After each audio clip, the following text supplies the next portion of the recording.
Okay, I'd like to call the meeting to order. Welcome to our board meeting for October 27th, 2009. I'm Susan Barr, the chair. And I'd like to have the adoption of the minutes for September 22nd and October 14th. Everyone want to make a motion? Second. Any discussion on the minutes? All those in favor? Opposed? And that is carried. Thank you. Adoption of the agenda. Motion to adopt. Second. Second. Just remind you to put your hand up until you recognize. So Janice moved it, and it was seconded by Rory, I believe. Yep. Thank you. Any discussion on the adoption of the agenda? Okay. All those in favor? Opposed? And that is carried. Thank you.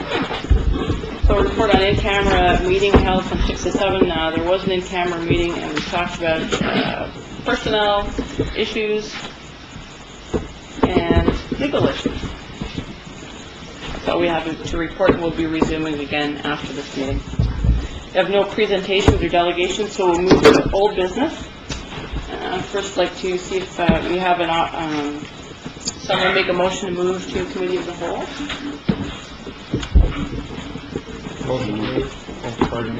Danny? Do you have a seconder?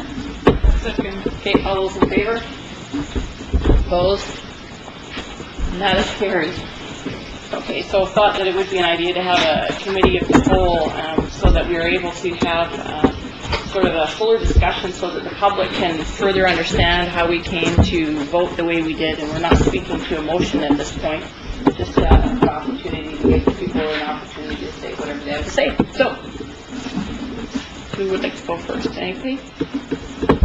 I guess I'll kind of start off basically the criteria for me when it comes to the decision that I will be supporting tonight. Number one was probably the financial aspects, because with all the potential government cutbacks and the current financial situation, for me it's a major consideration. Programs are driven by student numbers and educational dollars. Students can't get programs without the funding in place, so that has to be the priority, I think, for everybody around this table. Secondly is probably the impact on the students and staff. Most recent grade structure change from K to 7, 8 to 12, and the way it was implemented created a great deal of stress and turmoil in our schools, and I have to seriously consider what effect significant changes would have on the students and staff at this time. Our buildings is, although of a lesser consideration, my personal preference would be see the students housed in schools and not in portable classrooms.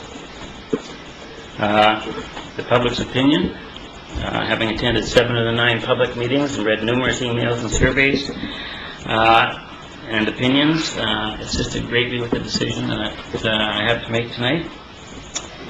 And finally, implementation. It's not my intention to be here 25 months from now, so part of my decision becomes what can be implemented before the end of November 2011. So those are basically the 5 criteria I looked at. Thanks, Danny. Anyone else want to say something? Green? I'll go. I'm going to read mine because there are a lot of things that I'd like to say to explain my decision-making process, I guess. And just to begin with, I'd like to thank all the students and the staff and the public who actually gave us feedback. Whatever form you did it in, whether it was at a public consultation, whether you stopped us on the street, whether you took the time out to actually fill in a feedback form, I want you to know that that really did help me decide how I was going to come to my decision. And I appreciate it. For the most part, it was done in a very respectful manner, and that was huge for me, having not gone through this process before. And so when I started this process, like many of you, I asked myself what it is that I would like to see for my own children. I have 2 kids who went through the system and 2 who are still in the system, and the 2 that have graduated out did so under a middle school model. I saw both of my children flourish in middle school. They took on leadership roles, they developed relationships, they got involved in extracurricular activities, and by the end of grade 9, they were well prepared and ready to go on to high school and the next step in their lives. I watched my grade 8 child last year lose out on a lot of those stepping stones when he moved to high school. As the youngest grade in a 5-grade school, many of the opportunities for leadership, extracurricular activities, and growth were lost for him. In the 2 years he's been in high school, he hasn't been placed in a single elective that he has chosen, not a single one. And this is through no fault of the school, it's just that scheduling has become a nightmare. We heard a lot about how having 5 years in one school can do a lot for building relationships with students and teachers. I can't disagree with that statement, but for me, I think of the child who may be labeled as trouble in grade 8. It must feel like an eternity to try to shake that label by the time it gets to grade 12. My 4th and youngest child is still in elementary school, and what I'd like to see for her as a parent is the middle school model. We have heard many people say, we don't have any problems now, stay with status quo, change nothing for 4 to 5 years and deal with the problems then. I have to disagree. We do have problems now, and you need only look to Cumberland, Brooklyn, and Lake Trail to find a few examples. I believe in being proactive, not reactive. I fear that if we wait 4 years for more problems to arise, it'll be like ripping off the proverbial Band-Aid all over again. We did this in September 2008, and the result was turmoil, emotional distress, a hit to morale, and quite frankly, the mess we are dealing with now. I don't want to see this happen again. I would prefer a kinder, gentler, more gradual approach, one that anticipates future problems, addresses them in advance in a slow, methodical way. For me, status quo is not an option. We heard the public give us information that said, give me the best bang for my buck. For me, this includes bodies and buildings and not on portables. Using the numbers found in the report under modified status quo, it is clear that our district is in a state of decline. Upon closer inspection, one can see that while our secondary student numbers are declining, our elementary numbers begin to increase. Using these same numbers, by 2013, 5 elementary schools will be over capacity, with 2 additional schools near capacity. And by 2019, there will be 9 over capacity and 1 near capacity. This will mean long-term use of portables, which I consider to be substandard learning environments. We heard from some parents of high school students that they don't mind portables, and maybe it isn't as big an issue at high school where students change classes throughout the day. However, at the elementary level, it becomes a much bigger issue as kids remain in these portables all day long, with the exception of the times they have to brave the elements to use the gym, the library, the computer lab, music room, learning assistants, even the washrooms. The disruption caused and time wasted by having to put on coats and boots, not to mention to get the class to their next destination, is a huge problem. Despite our best efforts, these structures by their very nature are cold in the winter and stifling in the spring. I heard of a portable hitting 32 degrees last June. How can we expect our students to learn and our staff to teach under these conditions? The long-term use of portables will require money, not only to site these portables at a cost of $25,000 a pop, but I believe we'll need to purchase additional portables to meet the overcrowding needs in the district. As our elementary school population increases, there will be additional costs to hire vice principals. We'll need 5 by 2013, and by 2019 we'll need 7. We currently have 4 vice principals at elementary level. While vice principals may be the best value for our dollars, these are dollars we wouldn't need to spend if we were to utilize space in our classes more appropriately.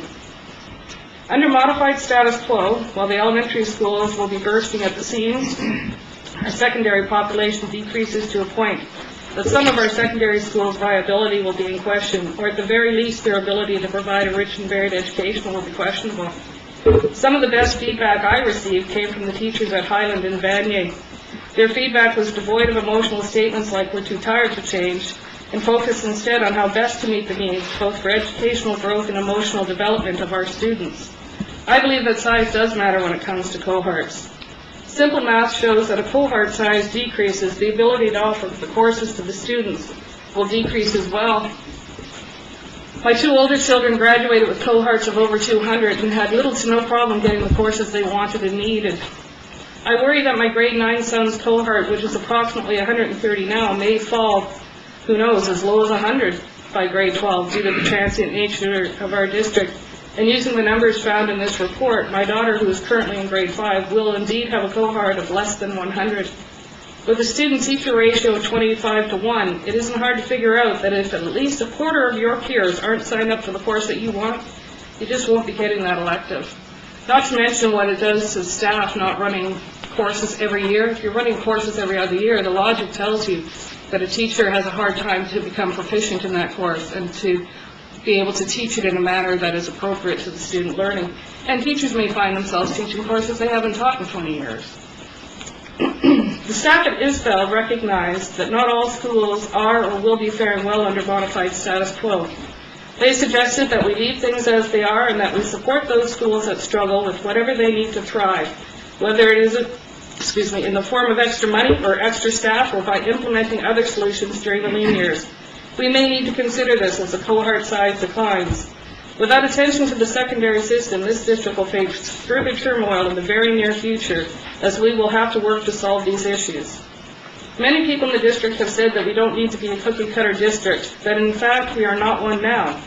We will need to be creative. We'll need to think outside the box in order to solve some of the current problems in the district, as well as those that will occur in the future. It is essential that we recognize that our district is composed of many different communities with very different needs that will result in different solutions for different areas within the district. No matter what model we land on tonight, there are certain issues that need immediate attention so that changes can be implemented in September 2010. Cumberland, Brooklyn, and Lake Trail are just 3 of those issues, and there may be more. No matter what model is chosen tonight, we need to reevaluate where we currently spend our money. There are certain extra programs and positions that have value and are great to have when times are good. But when times are bad, like they are now, the luxuries must be among the first to go in order to meet the basic needs of the district.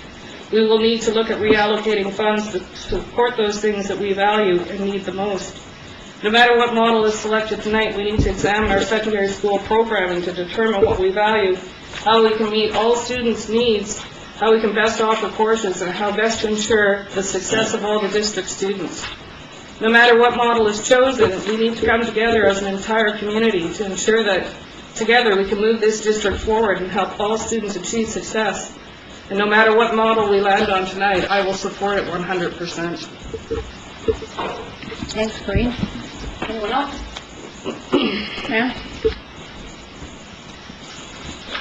Not surprisingly, there are similarities in what we've heard from the public and what we think is important. As I've stated before, probably many times before, I think we need to allocate our limited resources to help our students become the happiest and most confident learners and ultimately citizens that they can be. And I further believe that we need to concern ourselves with the greatest good for every student, not just the majority. I think when we're talking about education and students, the greatest good for the greatest number isn't good enough. So it's against this backdrop, coupled with input from the public, that I'll be voting tonight about grade structure. As I've also stated before, I believe it's too simplistic to base the decision on merely tallying up feedback numbers in favor of the respective options and voting accordingly, because to do so would be to render the actual thoughts and words that we've heard from all of you meaningless. I think decision-making about complex issues requires both qualitative and quantitative analysis, and I think that's how I've approached this. Well, I know that's how I've approached this. I've organized my thoughts tonight around a few of many critical themes arising during the public consultation process. Danny and Corinne have touched on a number of these, and I haven't touched on all that they've included. The first one is stability and minimal disruption. Most people have urged stability and minimal disruption regardless of grade structure preference. But there's also well-reasoned feedback noting that stability for stability's sake is not an educationally sound basis for decision-making. The next theme is sustainability, which encompasses educational, demographic, and financial considerations. I believe that ideally board decisions are based on a long-term view, whether or not changes are implemented for the short, medium, or long term. I think it's a difficult place to go to start thinking that every board will be here for 3 years, and every 3 years things can change and things need to change. I think the long-term view is critical. In order to respect the public's desire for stability, yet maintain a long-term view, I suggest that we make incremental changes over time as required based on students' needs, changing demographics, and ongoing fiscal analysis. The third theme is adequacy of programming for senior secondary students. I think this is extremely important. There's no question that we're facing increasing situations where our senior secondary students have difficulty scheduling core courses, and they're being directed to take courses through distance education at NIDES. Unfortunately, I think the debate about the underlying cause has deflected from the fact that we have real students who can't get the courses that they need. I do think causation is complex, and I do believe that cohort size is a significant factor. But I also believe that it's inextricably linked with the number of blocks per day, the number of grades requiring scheduled per school, class size, etc. I found the teachers' forums at the respective schools particularly informative in this regard. I believe that at a minimum, a public school system needs to provide students with core courses in classrooms with live teachers. I've been surprised that this is even a contentious issue. I think every student in our district deserves an equal chance to prepare for college or university, not just those with parents wealthy enough to send them to private schools where core courses are assured, or for kids who can manage distance education courses. They're not for everyone. And I think for NIDES to continue to be a vibrant alternative to classroom-based education, it needs to be a first choice, not a last resort or dumping ground when the regular system fails. And I'm afraid that that's what it's becoming, because otherwise we risk decimating both the regular and distance education programs in our district. We have an imminent large-scale problem unfolding at Highland right now. The current grade 9 cohort is 130 students. That means many in the 2013 graduating class will be unable to obtain some core courses that they need. According to the Beauregard projections, every subsequent grade 8 cohort at Highland beginning in 2010 is approximately the same size or smaller, sometimes much smaller. If we can't dramatically increase secondary cohorts there by 2011, which is very soon, as you know, we need to commit to funding for smaller class sizes, a 5-block system instead of 4-block system, and possibly other options for that school to remain viable if we do nothing else. The fourth theme is community differences. The biggest surprise for me throughout the process was how striking the differences were among different communities, being Comox, Cumberland, and the various sub-communities of Portneuf. It appears that the poignancy with which Isfeld students and teachers spoke in support of the 8 to 12 model was rivaled by the poignancy with which Vanier students and staff spoke of social and academic difficulties associated with having grade 8 and 12 students together. There are very real differences between the two schools based on what I believe to be the relative homogeneity of the sub-communities and grade structure that feed into the former, and the relative heterogeneity of the sub-communities and grade structures that feed into the latter.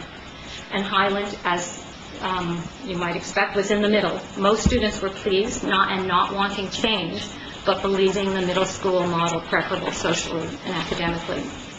And of course, no discussion about community differences would be complete without reference to Cumberland, Lake Trail, and Brooklyn. The first two schools, already unique, have been rendered more so by virtue of distinct grade structures in the district. And Brooklyn is a community all unto itself by virtue of being split into two large for K to 7, and 5 to 7 are housed upstairs at Lazo. The CSF holds a license to occupy that half of that school until September 2011, so we're limited in our options there. There's no simple and immediate solution for the split, but there are other problems there too, like air quality, which is a real concern, and some have suggested that that not be addressed because of grade structure issues. I think regardless of that, there are students there that, students and staff there now, and that will be there, and we need to deal with that. In summary, I believe that we need to include community differences and preferences as much as possible in using the facilities that we have as efficiently as we can in order to provide every single student what he or she needs. If we're flexible and address concerns by way of incremental changes, then we have a chance to balance the desire for minimal disruption, the need to address immediate challenges, which we can't ignore, and the practicality of long-term sustainability. But this means we need to be creative and allocate funds in a new way so schools are viable. And just to end with a quote by Einstein provided by someone who might even be here tonight via online feedback. We cannot solve problems by using the same kind of thinking we used when we created them, using we in the large sense. Thank you. Thank you. Anyone else? Tom? So I'd like to start by also thanking the many participants to a process that arguably has lots of hiccups and faults as well. It wasn't a perfect process. It wasn't designed to be a perfect process. And we had our critics along the way. I'm sure we'll have our critics after the fact as well. But I'm pleased with how it went. I'm pleased with the engagement. And I'm certainly appreciative of the work that district staff did to facilitate the process over the last number of months. I think what's illustrated by the comments that have been made to date, and also the comments that I will make, is that there is good news and there is not so good news. The good news is that we will have closure to this particular process this evening. The not so good news, or perhaps reframing it as the challenging news, is that regardless of what footprint we operate from, there's a whole pile of things that need to be addressed. And in my view, all of the points that have been raised and all of the points that were brought to the fore through the consultation process, at least the vast majority of them, in some degree manifest themselves in all of those circumstances. So the test for me is from what footprint do we operate from what footprint do we live. This wasn't a referendum. I think we spoke to that a number of times. But it was to get a sense of what the public's view and our staff view was of the circumstances. And I think that they provided that. And if folks have read the material or followed the discussion, clearly the largest opinion is supporting the modified status quo. Last time around, there was some rhetoric that was used about, well, the prevailing view is this, but there's this silent majority out there that feels totally different. So my view of that last time was nonsense, and I would think applying it to this is nonsense as well. I take what has been indicated through the consultation process as being reasonably reflective of the community's perspective. On the feedback itself, as I noted, the significant majority was around modified status quo, but what I did notice was a clear absence of a real celebration of where we are. So unlike, and perhaps I acknowledge a bias, the last time we had a bit of an uproar about this, there was passion around what we had and that we didn't want to lose what we had. There was a lot of, I think, reasonable opinion put forward around the impact of change and what it would do to students, what it would do to our staff, etc. But there was no real celebratory language that said, bang, we've hit on something. And I think that's, even to add more of an indication of perhaps why we ought not to be where we are today. However, we are where we are.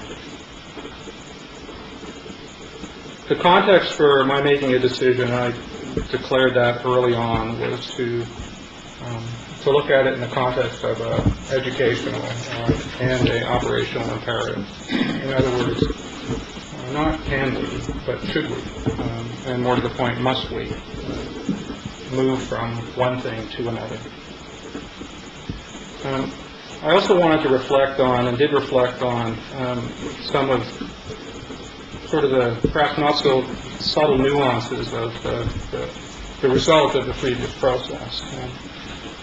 I kind of call us, or define us as somewhat as the accidental school district, or the accidental configuration, because if we remember our history at least reasonably well, for up until the 11th hour, this was a K-8, 9 to 12 school district. And it wasn't until approximately the 11th hour that it became a K-7, and then 8 to 12 district. And that wasn't done because of any pedagogical view of the world. That was done because of simple math.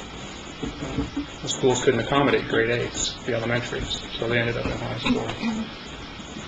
So it's not that we came to a particular place with a huge amount of foresight.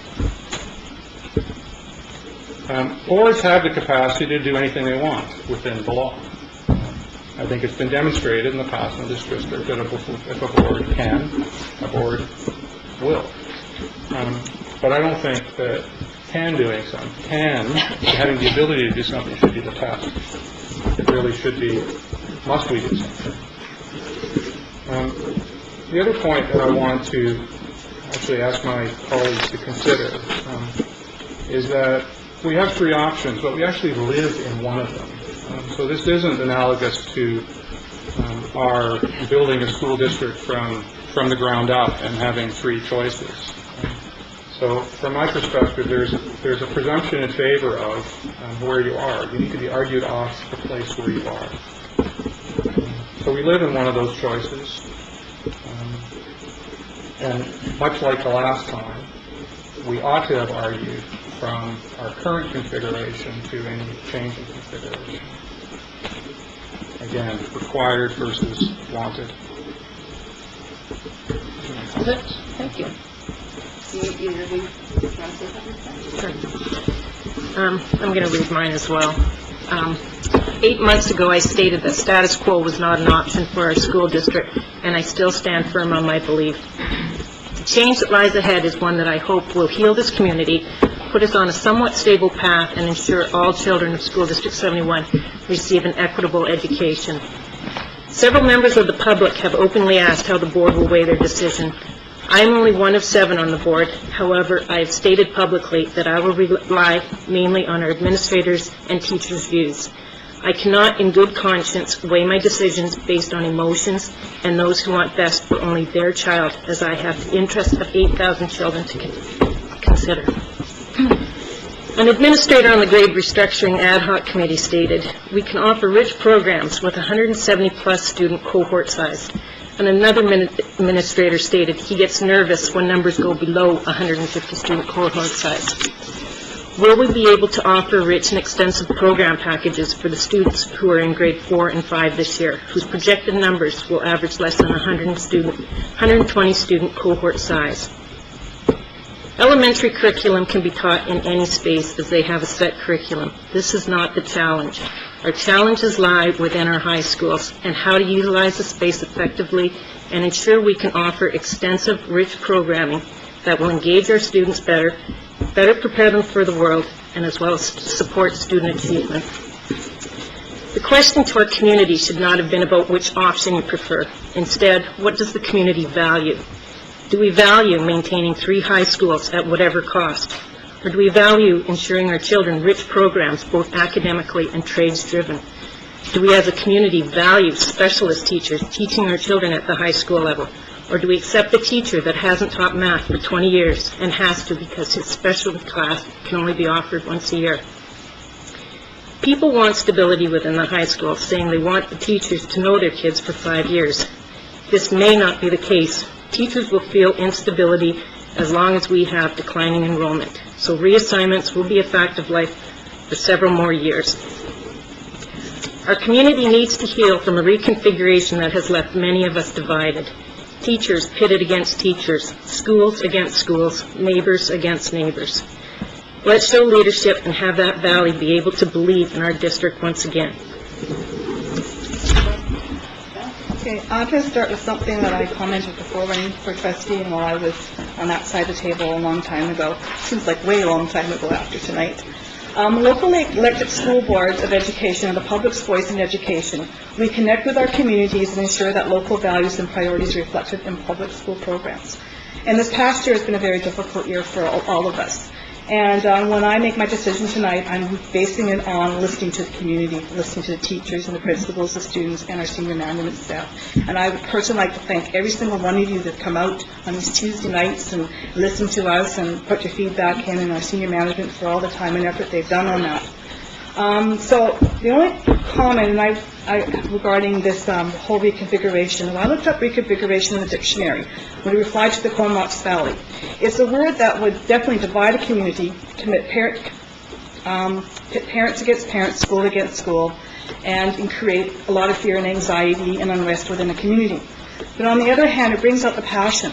In the last year, I've heard many people, parents, students, staff, talk very passionately about the public education in this district. And that gives me really good hope that no matter what decision we make, your passion, your caring, the fact you come out and you tell us what you think, and the fact that we at board here are listening to that, votes very well for public education. I was in Vancouver at a public trustee convention, and the thoughts out there of public education is a dying industry. And this, you guys coming out here and listening to us, and your passion and your caring about what happens in the classroom, what our teachers do, what our students do, is a very, very strong support that our district is going in the right direction. Whatever we make tonight, whatever decisions, I will support it 100%, and I will think it's time that we as a community, and I've been a parent in this community for 25 years, go together and work together in supporting our students. And all in all, we're here about student achievement. It's about in that classroom. At the end of the day, when our kids leave grade 12, they're prepared for the new world. And I thank you all for coming out and listening to us. Thanks, John. Save the longest for last, probably. Okay, for me, I'm going to read my statement as well. Public education is supposed to be about leveling the playing field for all families, regardless of their socioeconomic backgrounds. Yet equity for all students is under threat in our district today, and much of this was caused by the past board's hastily implemented reconfiguration plan. This board needed to consult with the public to see how we should proceed to address our challenges, and this evening I would like to present my thoughts about our current space issues and about secondary course offerings.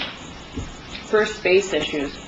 Many of our students are in schools that are overcrowded, and so we have had to deny some students access to adequate computer labs, gym time, or the opportunity to create gathering spaces for Aboriginal students in all of our schools. We've had to rely on the use of portables, which is not broadly supported by most school communities, and we've had to deny cross-boundary requests for students who feel their needs are best met at a different school. Compounding the existing space problems in elementary schools is the previous board's deliberate decision to ignore the fact that the government was considering all-day kindergarten in our schools. The government is moving forward with this initiative, and now, due to the lack of the past board's foresight, this board is not in a position to offer or to sustain all-day kindergarten in all of our elementary schools. That does not create a level playing field for all kids and families. The other concern for me is course offerings at secondary schools. Our secondary schools do not currently provide equity in course and program offerings to all students in the district, and this fact is highlighted by the number of students seeking cross-boundary transfers to other schools. A student told us that she had transferred into Isfeld from Cumberland Junior to ensure she had access to the courses she needs. Unfortunately, every transfer out of a small secondary school increases the disparity gap for students left at the small school. Students in small schools do not have a level playing field, and it is up to the board to address this issue. A factor in course offerings is grade cohort size. Even though the past board was given information that secondary grade cohort sizes were shrinking, they did not plan for or even consider the implications of this. This board must ensure that that work gets done. Shrinking cohort size is a very real threat to the quality of education students will receive at Highland, Lake Trail, Cumberland Junior, and Vanier. Only Isfeld's population remains stable enough for them to maintain what they have now. It is clear to me that this Board of Education needs to work with the staff at our secondary schools so that the implication of this are clearly understood and so that viable solutions can be found. This must be a good part of our work for the next few years. There is no cheap, easy fix to the space and program challenges we face, and so this is why we needed to consult with the public to help us decide how these issues should be addressed at this point in time. We worked hard to create safe spaces for people to tell us what they thought. For me, this was particularly important for the sessions we had with staff and students, and I believe we were able to learn much about our diverse school communities. At those sessions, people didn't always agree with what was expressed at another school. Many teachers told us that they did not agree with the position the CDTA had taken on this issue. And one student had the courage to stand up at Vanier and tell us how surprised she was to hear how different the feedback was from the students than what was given by the adults who came to the evening consultation forum. To that student, I would say the reason is that many of the speakers at the evening Vanier session were not from the Vanier community, but that has not deterred me from hearing what the Vanier community thinks.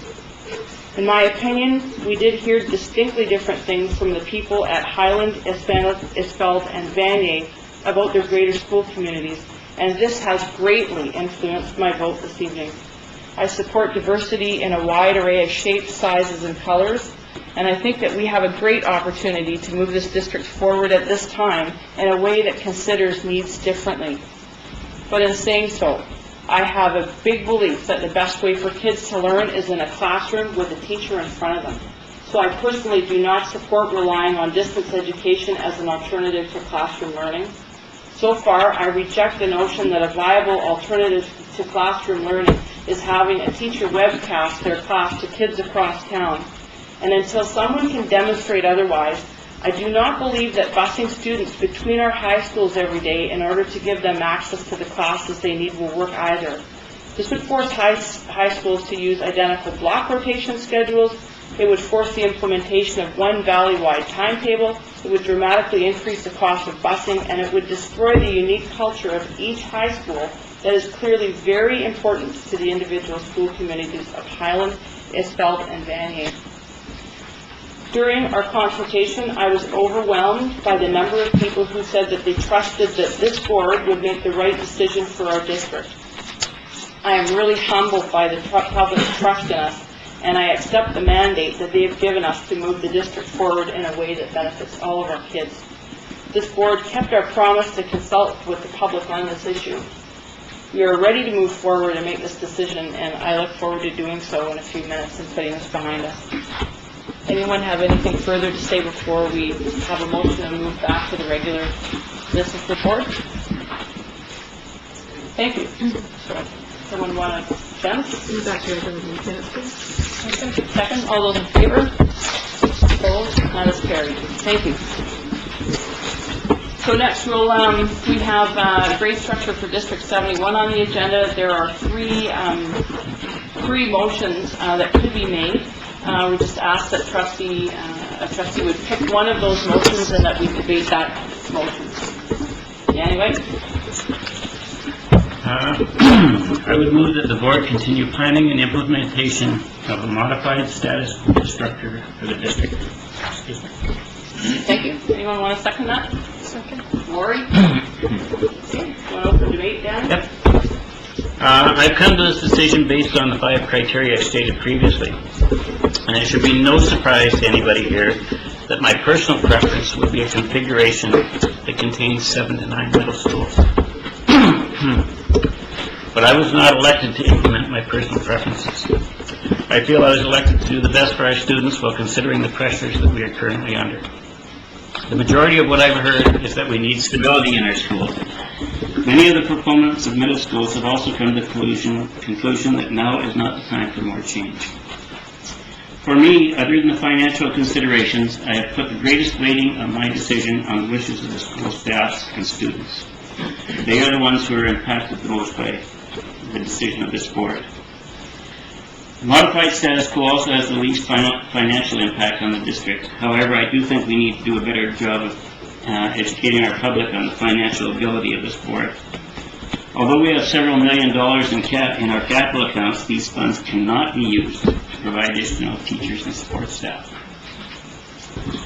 On implementation, as I've stated, it is not my intention to be here after November 2011, and I would not be comfortable with a recommendation that goes beyond that point. However, having said that, I feel the next board will have to deal with course offerings at the secondary level and agree that With the projected numbers of secondary students, the Comox Valley School District cannot sustain 3 high schools and still be able to provide meaningful programs for a variety of students. A wide variety of programs will do more to making our students successful adults than a narrowed program focused at university entrance. Finally, the public meetings and the opinions. If this motion passes, the public can be assured that their message was heard and valued by this board. Had the question been posed to be in December last year, you can be assured that my recommendation would be quite different than it is today. I would like to close by thanking all those who participated in the process, and in particular the students. They were passionate in their presentations and very respectful of the board during the process, and their parents will be very proud of them. Thanks, Dave. John? I'm going to support the recommendation, and I have a brief little thing that I typed out, and it's brief, believe it or not. As the Board of Education, we represent all citizens in the community and make decisions to support all district students in reaching their educational goals. Boards of education are responsible for preparing accountability contracts and approving student achievement, approving school plans, preparing and approving the school district's operating budget and capital plans, setting local policy for the effective and efficient operations of schools, and being judicially and financially accountable for those decisions. So in response to the question with respect to grade structure, we asked, and the public has responded. And what I've heard is a vast majority of this community wants stability to maintain the current grade structure and address those problems and issues that had to be identified to fix them, to be fiscally responsible. And this, to be honest, has been a very difficult and often emotional issue in our district that's polarized the community, but yet brought us together in many ways. And it's time to move forward and work together to support our students and staff.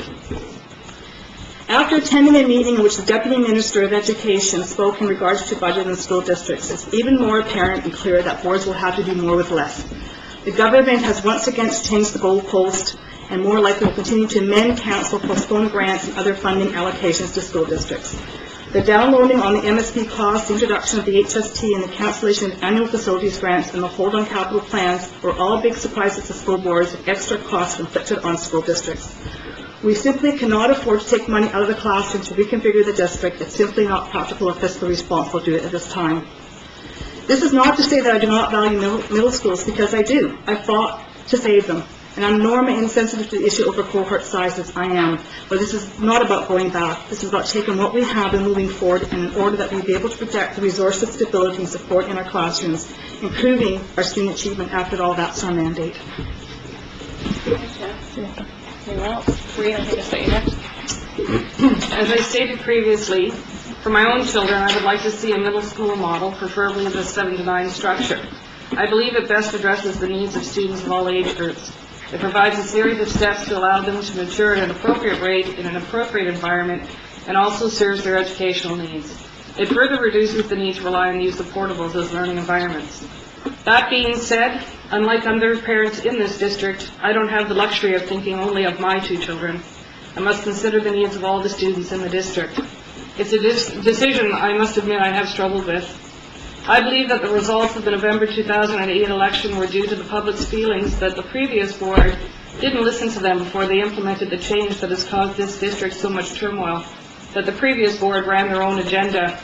Much has changed since the election. Funding cuts and the fact that we have already undergone a great deal of change, just to name a couple of the things that have changed. Consultation was the only responsible way to find out how the community was thinking, but the time for consultation is over. I know that I was elected to make decisions in and for the district. I believe that I was elected on a campaign promise to listen, to truly listen to the public and to represent their views. So, while I personally believe that the 7 to 9 middle school option is the best option, both financially and educationally, I will listen to the public and I will support this motion. Don't mistake my vote to be supportive of what the previous board did to this district. Quite the opposite is true. And in fact, many of the people who sent us feedback stated that while they didn't agree with the decisions that the past board made, they didn't feel that now was the time for change. I have to agree with that. Now is not the time for further change. However, that being said, we do have a lot of work in this district to make this model work. There are areas that need our immediate attention, and as I pointed out before, they include Cumberland, Lake Trail, and the Brooklyn communities. We need to deal with those right now, and now is the time to move this district forward. Okay, Fran?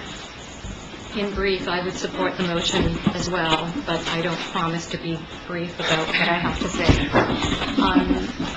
I do believe that from a developmental perspective, middle school age students are different and have an incredible energy that can be harnessed to develop or perpetuate the joy of learning that can be long-lasting.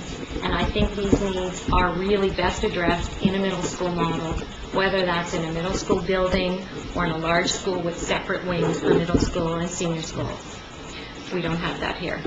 Although I believe a middle school model makes sense in theory, I don't believe it makes sense right now to impose a consistent grade structure with the buildings we're now left with and the people who are now in them.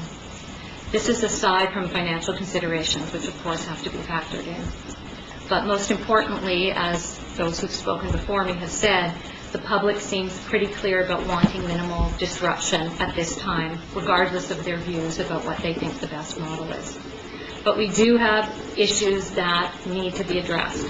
By making changes in increments based on community and sub-community needs, we can minimize disruption. I think this can be accomplished by using the modified status quo model as a starting point. I don't think that we should be sacrificing the viability of one school for another. I think the reason that Isfeld is working as well as it is as an 8 to 12 school is partly because of boundary changes which move students out of Highland. Further, Isfeld's enjoying financial, demographic, and cultural benefits of French immersion, which was also moved out of Highland. So instead of changing what's working, let's do what we need to do to make Highland viable, or to keep Highland viable. For it to be functional, and I believe even better than it is now, I think we need to commit to two things. And one is funding smaller class sizes for grade 11 and 12 students and courses, and also implementing a 5-block system instead of a 4-block system. One size doesn't fit all, so I think we can not only allow but revel in different systems and cultures of the different high schools. I do think that this means also that in the coming year we need to commit to paying some extra attention to Banyan and provide what it needs as well. I think that we should simplify the feeder school system in Comox, so elementary schools, Aspen is what I'm thinking of, feeds into a Comox secondary school. Prior to the 2008 reconfiguration, things seemed to work perfectly well with Comox elementary schools going to Comox secondary schools via Comox middle schools. The boundary change which accompanied the reconfiguration split Aspen to funnel some students to Highland and some out of Comox to Isfeld. And as a result, we now have concerns about small cohort size at Highland and overcapacity at Isfeld. I think this isn't difficult to address, although it's going to take time to see the implications of the changes. But I believe we should simplify the feeder school system by having Aspen move as a whole into Highland as it used to. And I believe we need to move the secondary boundary between Highland and Isfeld back to where it was. And I would also say that given that the previous board made changes which have split families, and that changing back may split families more, that we have to, as a board, be extremely receptive to, or even promise, cross-boundary transfers to avoid splitting families further. And in my idea of Comox schools feeding to Comox secondary, Rob Road would be an exception as an elementary French immersion feeding directly into a secondary French immersion. I think we should stop pretending or trying to have a uniform grade structure in the Comox Valley and just do what's best for each community and allow cross-boundary transfers so students can have access to schools that best fit their needs. This would allow us to also explore solutions that could be implemented in steps with virtually no disruption to students and staff. So, for example, down the road, and I know people will cringe when I talk about potential changes, but perhaps a grade 7-8 middle school at Lazo could be implemented with minimal disruption. If implemented in stages, it might even offer a fairly quick solution to the Brooklyn dilemma. Could also eliminate grade 8 students from Highland, help with scheduling, etc. And I think there is no choice, but if the board had an appetite to explore this, that we would need further discussion. And I apologize to those of you to whom I said that we'll be finished tonight. I believe we should move to 7 to 9 grade structures for Lake Trail and Cumberland, barring concerns that we haven't yet heard from these communities. Also want to hear more from Lake Trail teachers in particular, who came en masse. I believe every single one was present at the Vanier Teachers Forum, and they've piqued my interest in creative ideas that they might have for Northwest Courtenay, which may assist Vanier, and again, it may be possible to implement in stages to avoid disruption.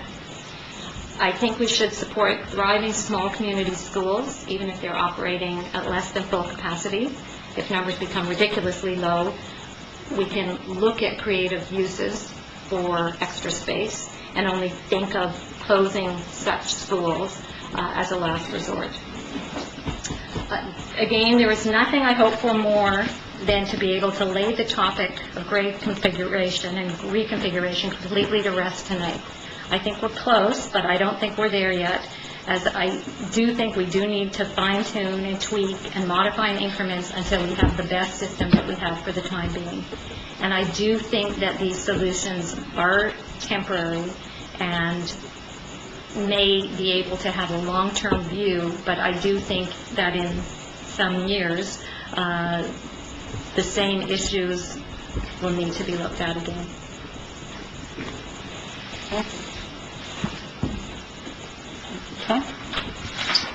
So I too will be supporting the motion. Modified status quo is, there's a contradiction in the first word to the last two words that I'm surprised nobody actually put into an email, because I was waiting for the contradiction. But kidding aside, what it does reflect is that we may come to consensus as a board of our in broad strokes, our footprint, so that the change will not be massive.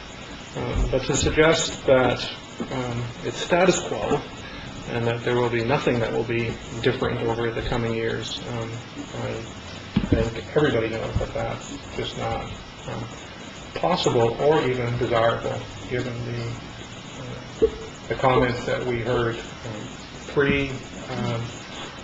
pre-public consultation, during the consultation, and what a number of my colleagues have raised tonight.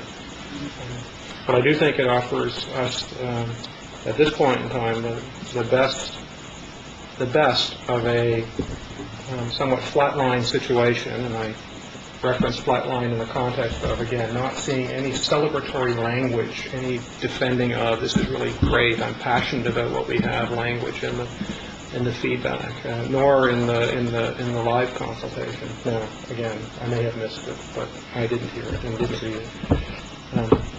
And I think we need to position ourselves as a district that we can get back to, as close to, and if not surpass, the passion, the pride, and the resourcefulness that existed within the district prior to the change of 08. Thank you. Thanks. Lori, anything like this? I will vote in favor of modified status quo as well. Fiscally, it makes sense. We're in a challenging era now with the government cutting back on their funds, the breach of contracts and the breach of commitments. We are dealing with many challenges. We have to make sure what we have is going to be equitable, viable, and do it as economically as possible. So I will be in favor of this motion. Thanks. Sorry, it's the longest again for last, I think. I too will be speaking in favor of the modified status quo option, but people will need to listen carefully to my comments to understand why that is, because I think people probably wouldn't expect that coming from I want to begin by saying that during the consultation process, I was amazed at how many people referred to our district as a K-7, 8-12 district or a single transition district, when that clearly is not the case. We have different configuration of grades for the people in Cumberland, the Lake Trail area, and at Brooklyn. What I'm saying is that modified status quo looks very different at every high school and its feeder schools. We are already a district with a hybrid grade configuration, and what is important is how we choose to support the current needs of each unique school community. We can do this by modifying what we have in place now, and I think that will be the best support we can give to improve student achievement for all kids at this time. I would now like to talk about what modifications we must consider for the Highland and Vanier communities and their feeder schools, but first I would like to talk about the Isfeld community. The predominant view at Isfeld was that they remain a grade 8-12 school, and I believe that we are able to support that at this time. Isfeld is the only secondary school in the valley that is projected to have relatively stable enrollment numbers for the next 5 to 10 years. This is a big factor in the school maintaining its current set of courses and programs. Isfeld is also expected to have cohort sizes of close to 200 for each grade, and this too will help to ensure Isfeld students get access to their current set of opportunities. Maintaining an adequate cohort size, especially for secondary schools, is a bona fide concern. I know that parents of kids in French immersion at Isfeld get this, because their PAC told us that their new larger cohort size has given their kids access to more opportunities that they do not wish to lose. What we wish for Isfeld students, we wish for all students in our district. At Vanier, I heard 3 predominant concerns from their community. They had concerns about grade 8s being in a senior secondary school, primarily for social reasons. Kids spend much of their lives at school, and we do need to concern ourselves with creating a social environment that meets the developmental needs of all of our students. To address this concern, it is possible for us to move grade 8s out of Vanier to Cumberland Junior and Lake Trail. I believe we should begin planning for this now, so that this could be implemented by September 2010. The second concern for families on the west side of our district is that students will lose access to courses and programs because of shrinking grade cohort size. There is already a discrepancy in what grade 10 students can access in our district, and shrinking cohort sizes will widen that gap. A third related concern is that declining enrollment at Vanier will cause more and more teachers to teach classes outside of their specialty areas.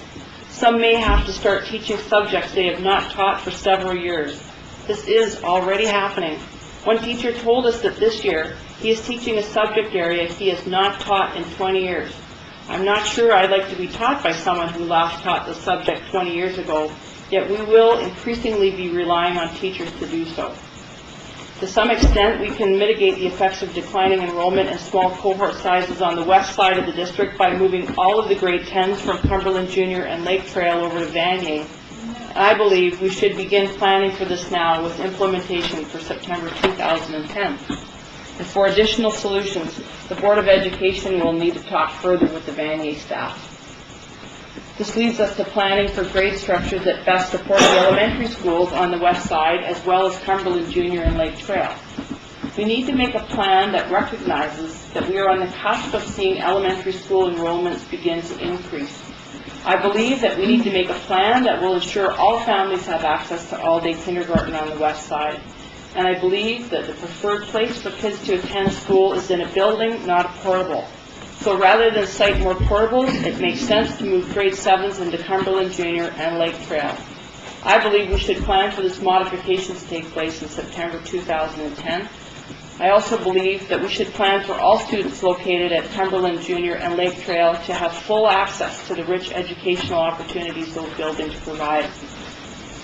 Finally, for Highland, I think that the last board's reconfiguration of the district created the most issues for schools in Comox. Not only do they have issues now, but they will for the years to come. Not only did the last board deny students full access to Cape Lazo for 3 years by renting half of it out, the last board also split the Brooklyn population. At the secondary level, the past board's decision to change secondary boundaries and move secondary French immersion to Isfeld has meant that grade cohort sizes at Highland will shrink to unacceptably small levels in the foreseeable future. This year, there are 130 students in grade 9, with future cohorts even smaller. This must be addressed, and as far as I can see, there's only two ways to deal with this huge challenge. One is to reconfigure the district and eliminate one high school. The other is to redistribute our finite resources to ensure that students have equitable access to diverse course offerings at all schools, including Highland. In addition to Highland's usual annual staffing allotment, the board will need to allocate a dedicated pot of funding as early as next year to ensure we can continue to run courses like Art 10, Woodshop 11, or Chem 12, even if only 14 kids sign up for each course. The Board of Education will need to work with the Highland community to ensure valued courses are identified, offered, and run.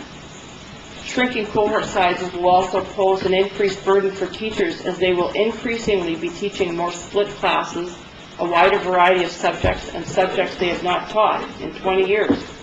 The Board of Education will need to consider giving teachers at Highland additional prep time to ensure they are able to meet the challenges of teaching a diverse array of subjects and split classes for cohorts of less than 125 students. A model that worked well for Highland when it was a small school in the past was the advisory system. Perhaps the advisory system needs to come back to Highland now. And last but certainly not least is Brooklyn Elementary. The past board's move to rent out the bottom half of Cape Lazar School and to split the Brooklyn community in two is untenable. While the actions of the last board have ensured that we cannot get access to Cape Lazar at this time, this should not deter us from moving full steam ahead with plans for the Brooklyn students and for Comox. Now is the time for us to consider how we can best use Cape Lazar School to support Comox families. Similar to Cumberland Junior and Lake Trail, we will need to determine what combination of students is best suited to learn at Cape Lazar School. And clearly, it goes without saying that I believe the students located at Cape Lazar School should have full access to all of the opportunities that building offers. Those are my comments. Danny, did you want to close debate? No, I think the debate's been pretty well covered. So I have no question on the motion. Okay. So the motion is that the board continue with planning and implementation of a modified status quo structure for the district. All those in favor? Opposed? And that is carried. Thank you. And I believe we'll take a 5-minute recess now. Yeah. Do you want to say something before we take a recess? Okay. I want to thank the board on a couple fronts. One, for the process that we've gone through. And in my office, I have 4 shelves of binders related to configuration, going back to 2002 and 2003. And to me, and I know the district staff, stability doesn't mean standing still, and that we have a lot of work to do, but we look forward to doing that work on your behalf and helping Comox Valley become an exceptional school district, which it can be. Thank you. I agree. Okay, let's take 5. So I guess we'll reconvene. Thank you, those of you who are left. We'll continue on with policy 7050 French immersion program. Sherry? That's next. Madam Chair, in terms of policy, is what I call the braille version of my briefing notes. I'm not sure that I could make the font bigger, but I should try. Thank you, trustee members, for pointing that out to me. Just to make it look like there's actually something there. Well, I just do have a little box on it, so you can read it on the website. This is simply a written notice that the conversation regarding policy 7050 has been postponed until the November 24th board meeting. At that point, my briefing note will respond to the question about the curriculum policy and the implications for that post policy. So that will be on the November 24th board meeting. Thank you. Okay, next item is board program. And Madam Chair, this is in response to a request from the board to answer 2 questions. Before I begin, I just wanted to know that I'm wearing my glasses to do this. I obviously didn't wear my glasses when I proved it. This actually wasn't written by Dr. King, so I wanted to make sure that I said that on the public and it's wrong. If you have any questions about it, it was just simply I'm going to say.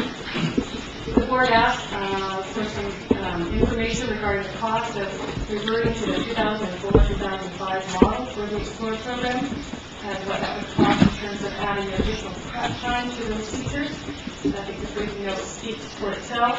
One of the things I will note that in the first paragraph, I make a statement that says historically over 85% of the students are Banyan students, but the program offers students from other secondary schools as well. That indeed is true. I looked at the enrollment numbers over the course of 5 years. Got the feedback from Banyan.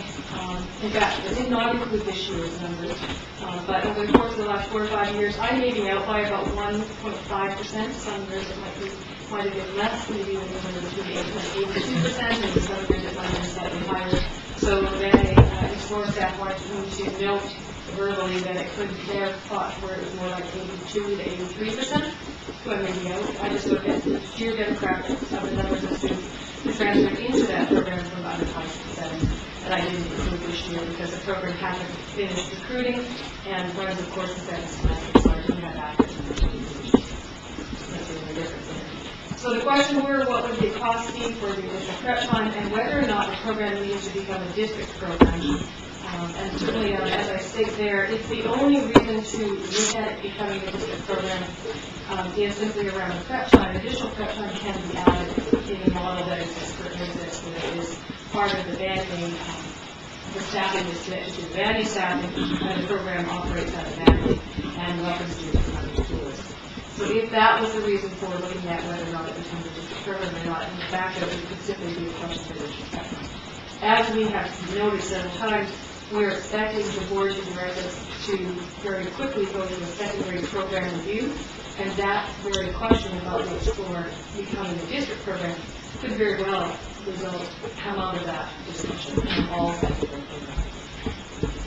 If you want, I had originally talked something a little bit about the philosophy of whether or not it should be district or not. It operates essentially as a district program now, and I didn't feel that in this time frame it would be appropriate to that. Better part of the secondary competition of all districts. Any comments or questions? Yeah? Okay, if I recall, I was on the PAC at the time that it was introduced. I thought when it was introduced at the time, I could be wrong, that it was a district program. Did it somewhere along the morph into a Banyan program? Through you, Madam Chair, you asked me that question. I did some research today about that. And it was originally envisioned as a new program. The minutes talk about a new program, and at the time it was a district program. The monies were coming from the district to support it, to get it off the ground and let it run. And in the third year of the program, it started to connect itself to the Banyan program with staffing. Simply, so that's all it actually connects to the Banyan. The staffing was into the Banyan fund, and it operates on it. It was never intended in the memory of the people who had worked on it to be a long-standing district program. The additional support that came in from the district was to get it up and running. So it never really was a conscious decision for it not to become a district program. It just was about how it started. I guess for me, this is a good example of something that's happened in the past that I'm hoping that the board would want to continue to make available to students at Vanier, but it does tax the Vanier staffing that goes to the school. They're going to have to rely on draining some of that off in order to support this program in this manner. So as with some of the other things that we might consider in the future, specifically at Highland, having a special pot of money that we say, okay, this is so you can run some small classrooms or whatever. I think that we should consider funding Explore in the same way, that there would be a special pot of money that would be allocated that doesn't come out of the school's budget, staffing budget, in order to pay for that. I'm sure that right now, Ben does support the program with one additional block of staff. And that's what I'm saying. I think that that's not okay. I think that we need to be picking up the bill for that. So I guess this is a staffing thing, right? So you're going to be having some staffing decisions that you need to make in the next while. So by what date would you need to know if the board would want to go and provide you with extra funding, or provide Banyan with that special pot of funding? To be true, Madam Chair, at this point in time, for you, it would be a conversation on your student as part of your budgeting process for next year and where your budgeting priorities are. We're starting staffing, in fact, we're starting the actual beginning conversations about staffing for next year in the big picture as early as November 2nd. We would be moving to finalizing staffing blocks for schools in that finite detail until the end of February or March. So that's probably almost lining up with your budgetary conversations, so it should line up relatively the same. If you were going to be adding branding programs, some big wholesale programs, that would be a different, it wouldn't run parallel to the staffing process, but where we are right now, starting, we don't do those final details about 2 extra blocks and 3 extra blocks until February. So maybe we can just hold this one in our minds and find an appropriate place to talk about it. Maybe anybody have any comments or questions? Okay. Move on to the 3 trip requests, if maybe someone wants to move them as a block. Yeah? Move all 3 as a block, that the board approve in principle all 3 trips, and Ken? Any discussion on these trips? Okay. So, you want to... Other than the fact it's nice to see the students are finally getting to travel again. They had about a 3-year sabbatical of sit in the district. Cool. Okay. All those in favor? That is carried. Thank you. Schedule changes for Brooklyn Lazo. According to the calendar regulation, the board has to go and approve these sorts of things. So, do you want to make a motion? Fran? Move that the board adopt a new school start and end times for Brooklyn Primary. Second. Okay, any discussion? All those in favor? That is carried. Thank you. Enrollment update, Jordan? Just for the board's information, for September 30th is passed, I simply want to give the board a copy of our submission to the Ministry of Education, which will be echoed back on October 30th. Probably the only comment to make is, please note this is actually one page that fits on the next one for the school names for the top report, and you see the numbers from 08 and the numbers for 05 or 09, and we will get our echo report at the end of October and come back to the board with final funding. Any comments or questions? Am I reading this correctly that we're only down 64 students? 15? The 64 students, that's right, Trustee White, is one of the things you have to do, or just in terms of accounting, is make sure you look at the NIDES total, which is in there, and the alternate programs. I have us down 156 head count students from last year and 113 FTE if you take NIDES out. Since the NIDES funding is more continuous, we couldn't do that.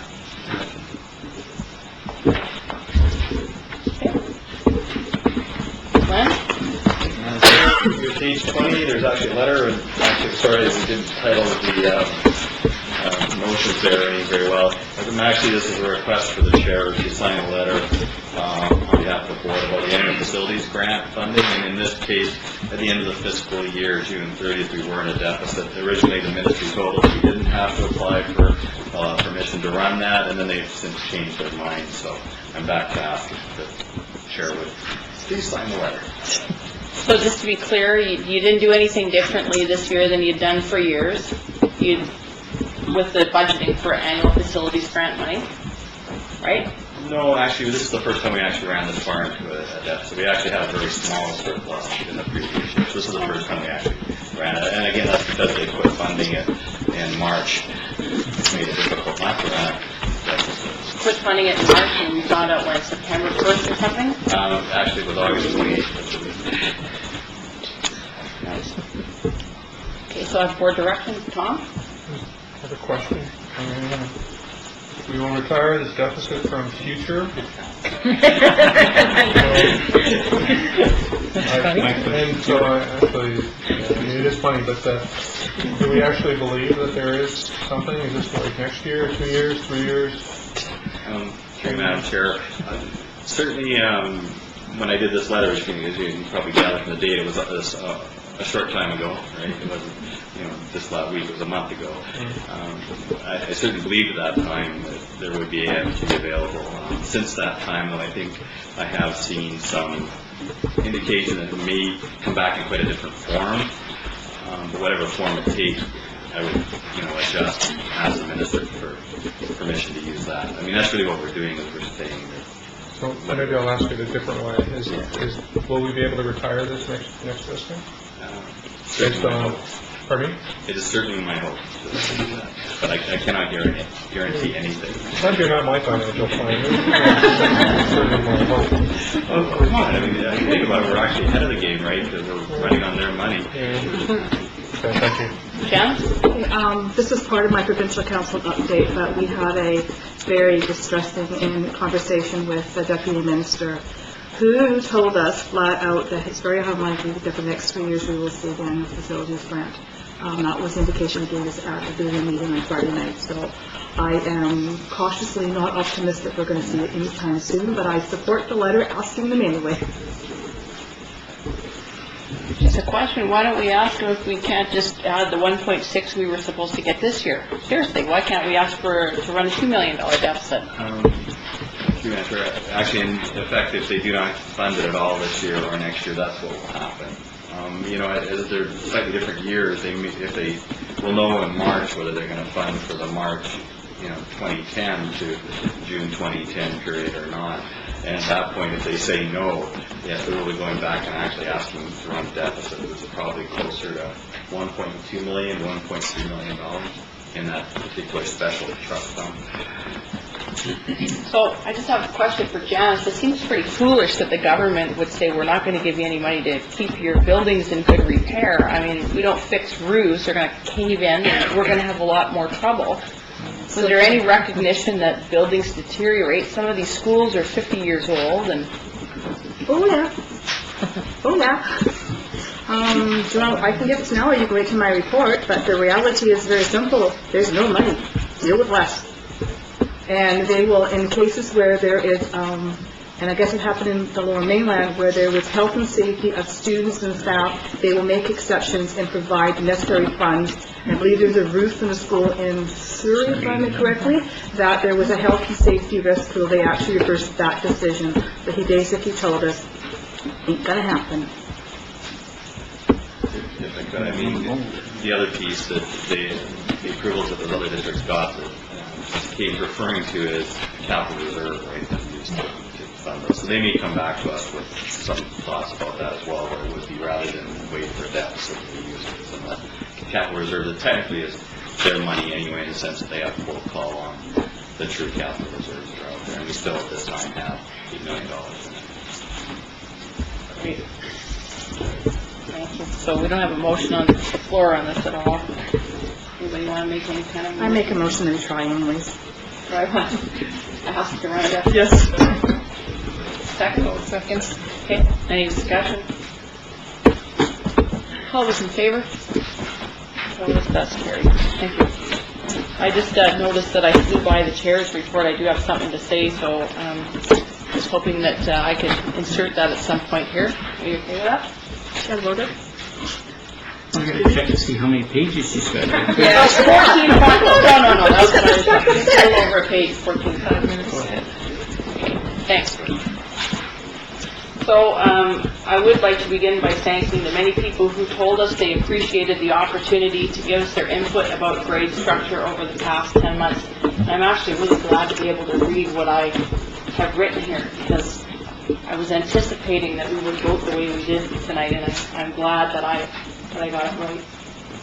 So the public's input was the key component to the decision the board made this evening about the future of our district, and we thank the public for your valued feedback. The significant challenge in engaging the public in this consultation process was getting you to believe that we would actually listen to what you had to say. A judge called the past board's consultation process on the Kate Lazo school closure a sham, and it has been hard moving the public past the assumption that this process would also be a sham. I hope that as you see your values and beliefs reflected in our comments this evening, that you have a renewed faith in elected school trustees. What I'd like to say again is that I really was most overwhelmed in the confidence that the public expressed in this board's ability to make decisions about public education for the Comox Valley. It really wasn't unusual for me to hear somebody say that regardless of the decision made, people had confidence that this board would make a good decision for the district. Thanks for your confidence. The decision we made this evening about grade structure was complex and difficult to make, and we do appreciate your support. The board stuck by its promise to not only engage the public in a true consultative process around this significant issue, but we reflected your feedback in our decision, and we'll continue to work hard on your behalf. I just want to read something that we wrote in our grade structure report, a quote from that. Is it important to note that the board believes that public consultation may result in modifications to the suggested options for grade structure. Through the consultation process on the options, the community may suggest solutions that are not already contemplated in this report. In the event that the board wishes to adopt one or more of these solutions, the board will work with management to integrate those solutions into the overall plan for the district. I think by the sounds of it, the 7 of us are really looking forward to our future work with management and to seeing the results of public consultation integrated into the overall plan for the district. We look forward to providing the public with updates on how this is going, and I hope we can make these updates maybe a regular part of our board meetings in the future. I'm unbelievably proud to be a part of this board. Thanks to the 6 of you, and I'm really looking forward to working with you guys for another 2 years. Let's say that now, but wait till Oh, that's true. It's true. So there you go. Thank you for your indulgence. Retirements and resignations done. Finance committee. One retirement. Can we have the Yeah, go for it. motion to move and receive the management report? Second. All in favor? Carried. Thanks, Danny. Madam Chair, Yeah. normally we do announce the retirement. Okay. So the retirements this month are Noni Fenwick-Wilson, a teacher at Royston Elementary, going to retire December 31st, 2009, 19.5 years service with the district, and received the BC Teacher Certification 1981. The other resignation we have this month is Debbie Horeshka, Educational Assistant, Secondary Low Incidence, GP Vanier, resigned effective October 7th after 17 years of service.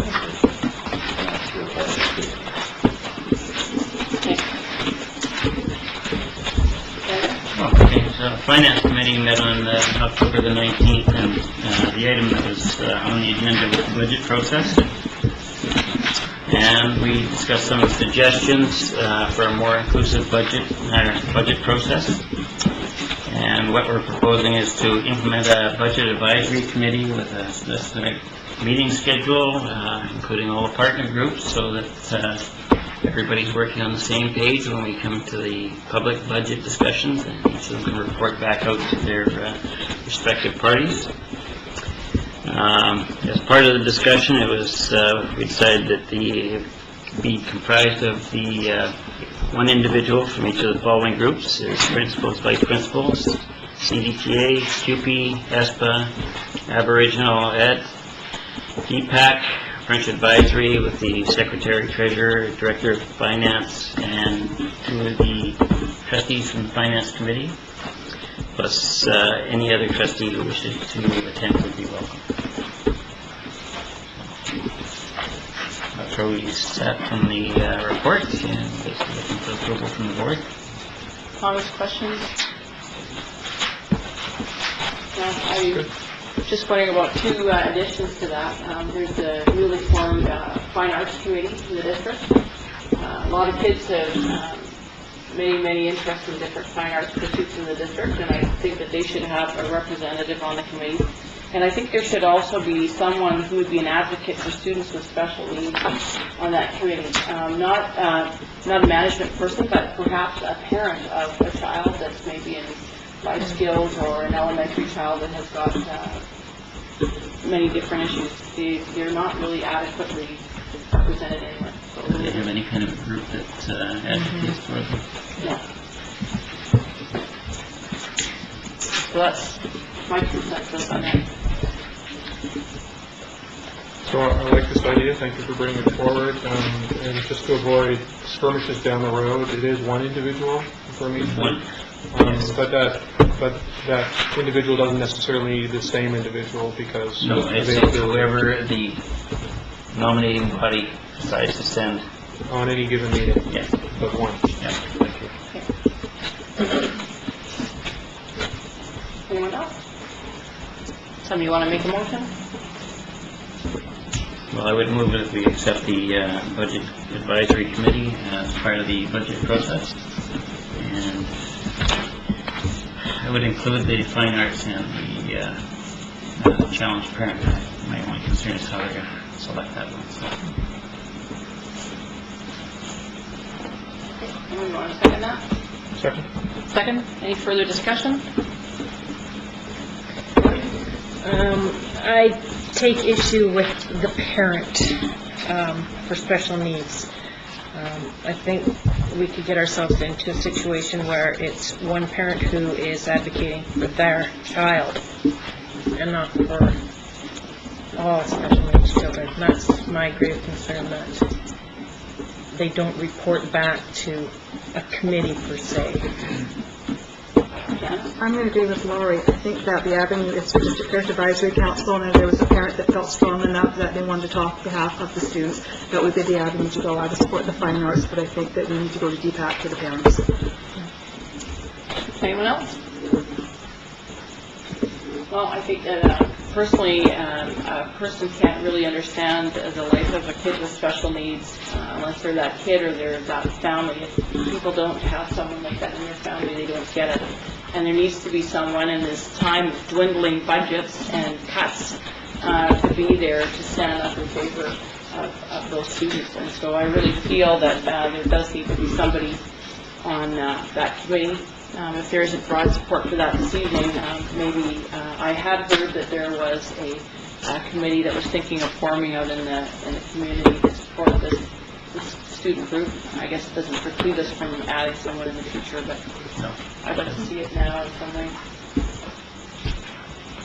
Okay, Tom? So I'm fine with it in principle being tagged there. I recognize the concerns raised by Lori, but I also, I guess, would like to approach this from a generosity and spirit standpoint, and believing that people would come to the table with a broader view than just their own agenda.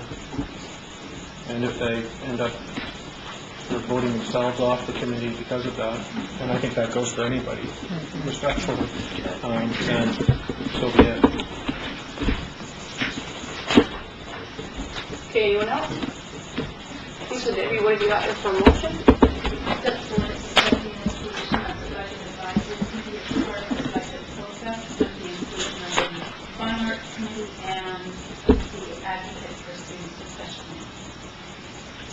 Does anyone take issue with that motion? Danny? No. Okay. All those in favor? Opposed?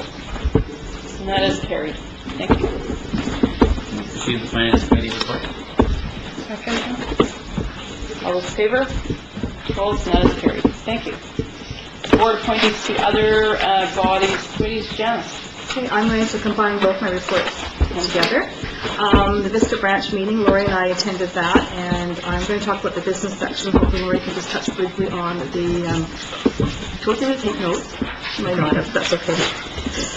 37 trustees from all over the island, we met in the multi-purpose room of Galena Secondary School. And on the agenda and one of the hot topics were the current financial impacts and issues the current Ministry of Education seems to be throwing at us. One of the issues and questions was the point of writing letters. Many boards actually write letters, and very few get responses. And how long and what type of responses are we getting? And the general consensus is the ministry tends not to respond to most boards directly, but seems to respond directly to the media, such as newspapers or radio. It was also mentioned the Minister of Education seems to be missing in action when a serious topic is raised or questions are asked of her. And one of the other topic was all-day kindergarten. And the rumor we have, and I think Jordan or Sherry can allude to that, all-day kindergarten means all-day kindergarten. Parents don't have the option if the schools have all-day kindergarten to go half-day. So if for instance, if we decided Courtney Elementary was going to have all-day kindergarten, if it's all-day, parents do not have a choice of going half-day. And that was something that was new, and we had just heard about, and I'm going to lend it over to you and see if you also heard the same thing, and that's a possibility of that happening. Am I correct? Madam Chair, we've heard probably in a conference call last week, I think was the most recent, and of course next year, the implementation year for full-day kindergarten, but one of the things that was clarified is that the long-range future for the Ministry of Education is that the program is full-day kindergarten. that there is no other program for kindergarten children. And that brought up concerns is with a topic of funding and having the special places in classrooms for kindergarten. Kindergarten students' needs are different than grade 1, 2, 3s, and 4, 5s, and there's a cost impact, and that's going to have an interesting cost on that one, and I'll refer to that to my other one. And after a long discussion, it was decided what we do that was constructive to support public education, and several motions came forward. And this is where I take great respect for Debbie, because I was the person that takes the motions and the amendments to the motions and amendments to moments, and it's really crazy. Some of the motions are, as a result, that this executive will meet with the Minister of Education, opposition critic raising board concerns, and that in February, the branch will host a one-day seminar on the sustainability of public education. That motion was also sent to the BCSA Provincial Council. As a member of the Vista Executive, I will also be meeting with the rest of the executive, with the minister and the opposition critic. I'm also on the ad hoc committee organizing a one-day conference in February, and more information will be forthcoming once the details are finalized. And one of the concerns they had when we talked about mayors and councils, one of the examples is when we talk about annual facilities grant and schools not getting funding, we are talking about, for example, Vangay, a $20 million project. It's not just $20 million involves the Board of Education, it's also the community. You have the roofers, you go to the lumber yard, the impact from the top on that, and to have that conversation. So that was some of the things that came out of it. And did you want to touch on the other one regarding the DDARC? Yes. I think Sherry would probably know about the DDARC program. That's the DDARC program, that's been the Drug and Alcohol Committee that was implemented. I know about it, but I should be doing that here. I don't know anything officially about it. Okay. We've heard bits and pieces, not enough that we would move ahead in any way until we know what the official word is. They're planning on doing a presentation at the AGM down in Victoria this year, and it's really piqued my interest, and I would like to see something like that. There's a number of provincial initiatives on those kinds of issues. We've got our own motions on that one, but there are a variety of them. None of them are directed by the ministry. They're coming from the right place, grassroots, regions, schools are trying to figure out what to do. That one in particular has a high profile because they can get some pretty good grant funding to make it maybe something that we And I believe another district in the Lower Mainland, this is where in-school suspensions, where they go through a process where they deal with a group of counselors rather than in-school suspensions, and they're working around that, so that's something that brought to our meeting, so. But I'll proceed, because I know we're looking at time here. We have a shot at actually getting everything done. So I'm going to fast. Provincial Council update. On Friday evening, we heard a speech from the Deputy Minister of Education as to the financial outlook for the ministry. It was very depressing and scary presentation. We did ask a few questions. We were told emphatically there will be no increase for the next 3 years, and shown a graph, and I've asked for a copy of that graph, which I'll share with the trustees and management when I get it, of a flat $72 million for the 9-10, 10-11, 11-12 school years, with a slight bump in 11-13, and that will not before 2013 at the earliest before we were out of debt. We were told that discretionary grants would be reduced by 30%, that they were unlikely to reinstate the annual facilities grant at this time.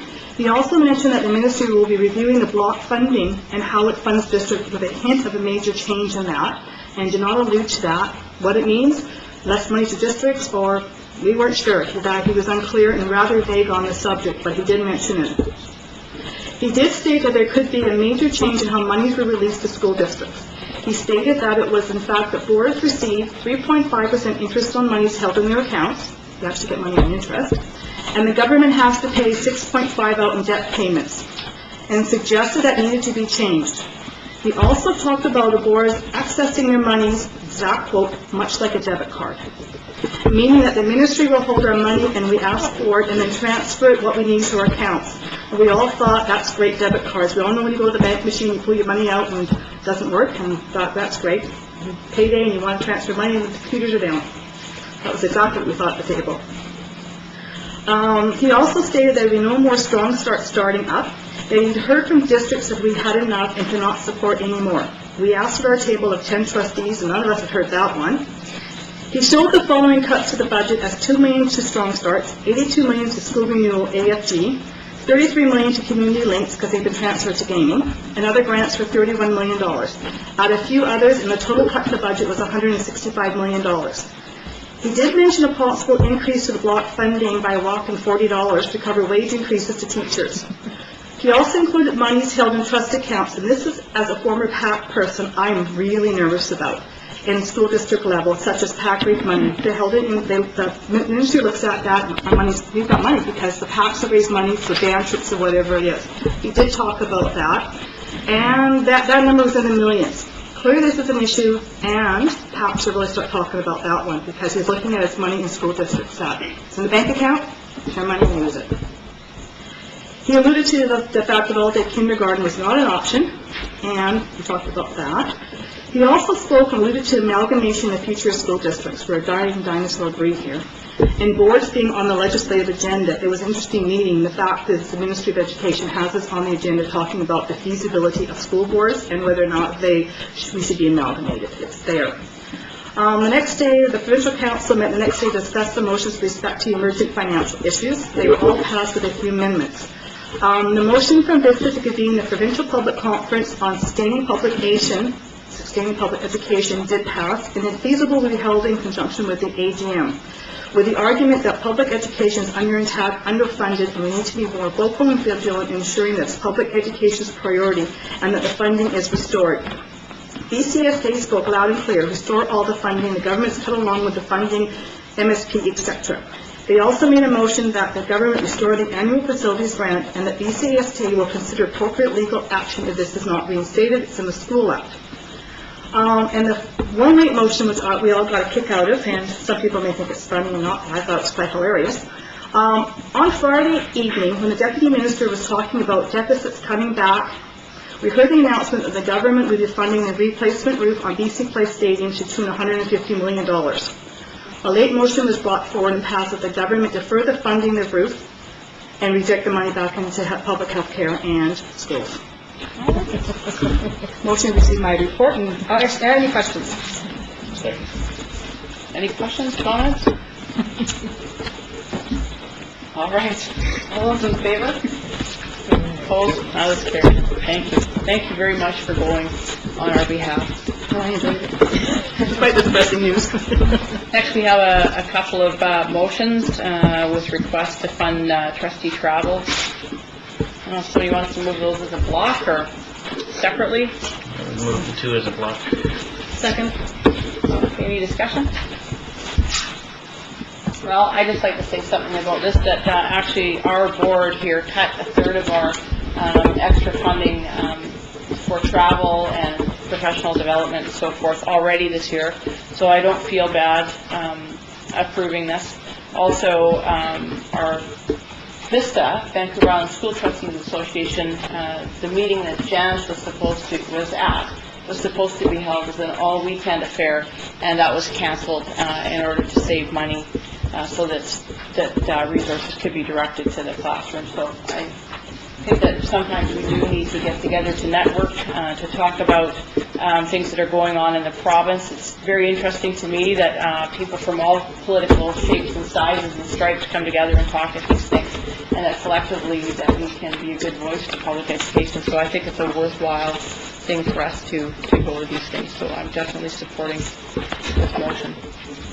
Okay, anyone else? Okay, all those in favor? Opposed? That is carried. Thank you. Okay, we'll move to correspondence. First item, letter from Bruce Masters regarding school naming. The motion for that.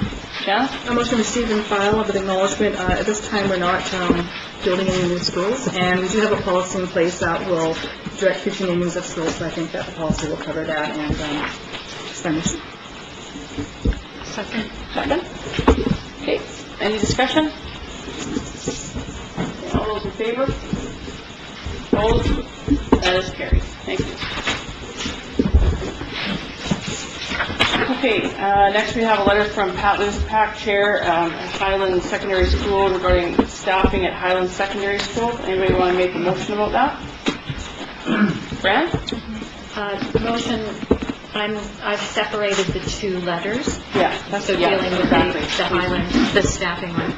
I'd like to move that the board provide funding to support a timetable which would allow the return of an AG system to Highland Secondary School. And do you want to second that? Green, do you want to open discussion on that? I think this is timely, given how it fits with the grade configuration discussion, and I don't know if the PAC planned it this way or if it just worked out that way. But both the Highland PAC and Highland staff had sent the exact same request, and I believe it may be the exact same letter, to our board in early 2009. The question was referred to, I think, I may be wrong on this, but was referred to Finance Committee, back to the board, slowly through the budget process, where it, along with some other new requests, was declined.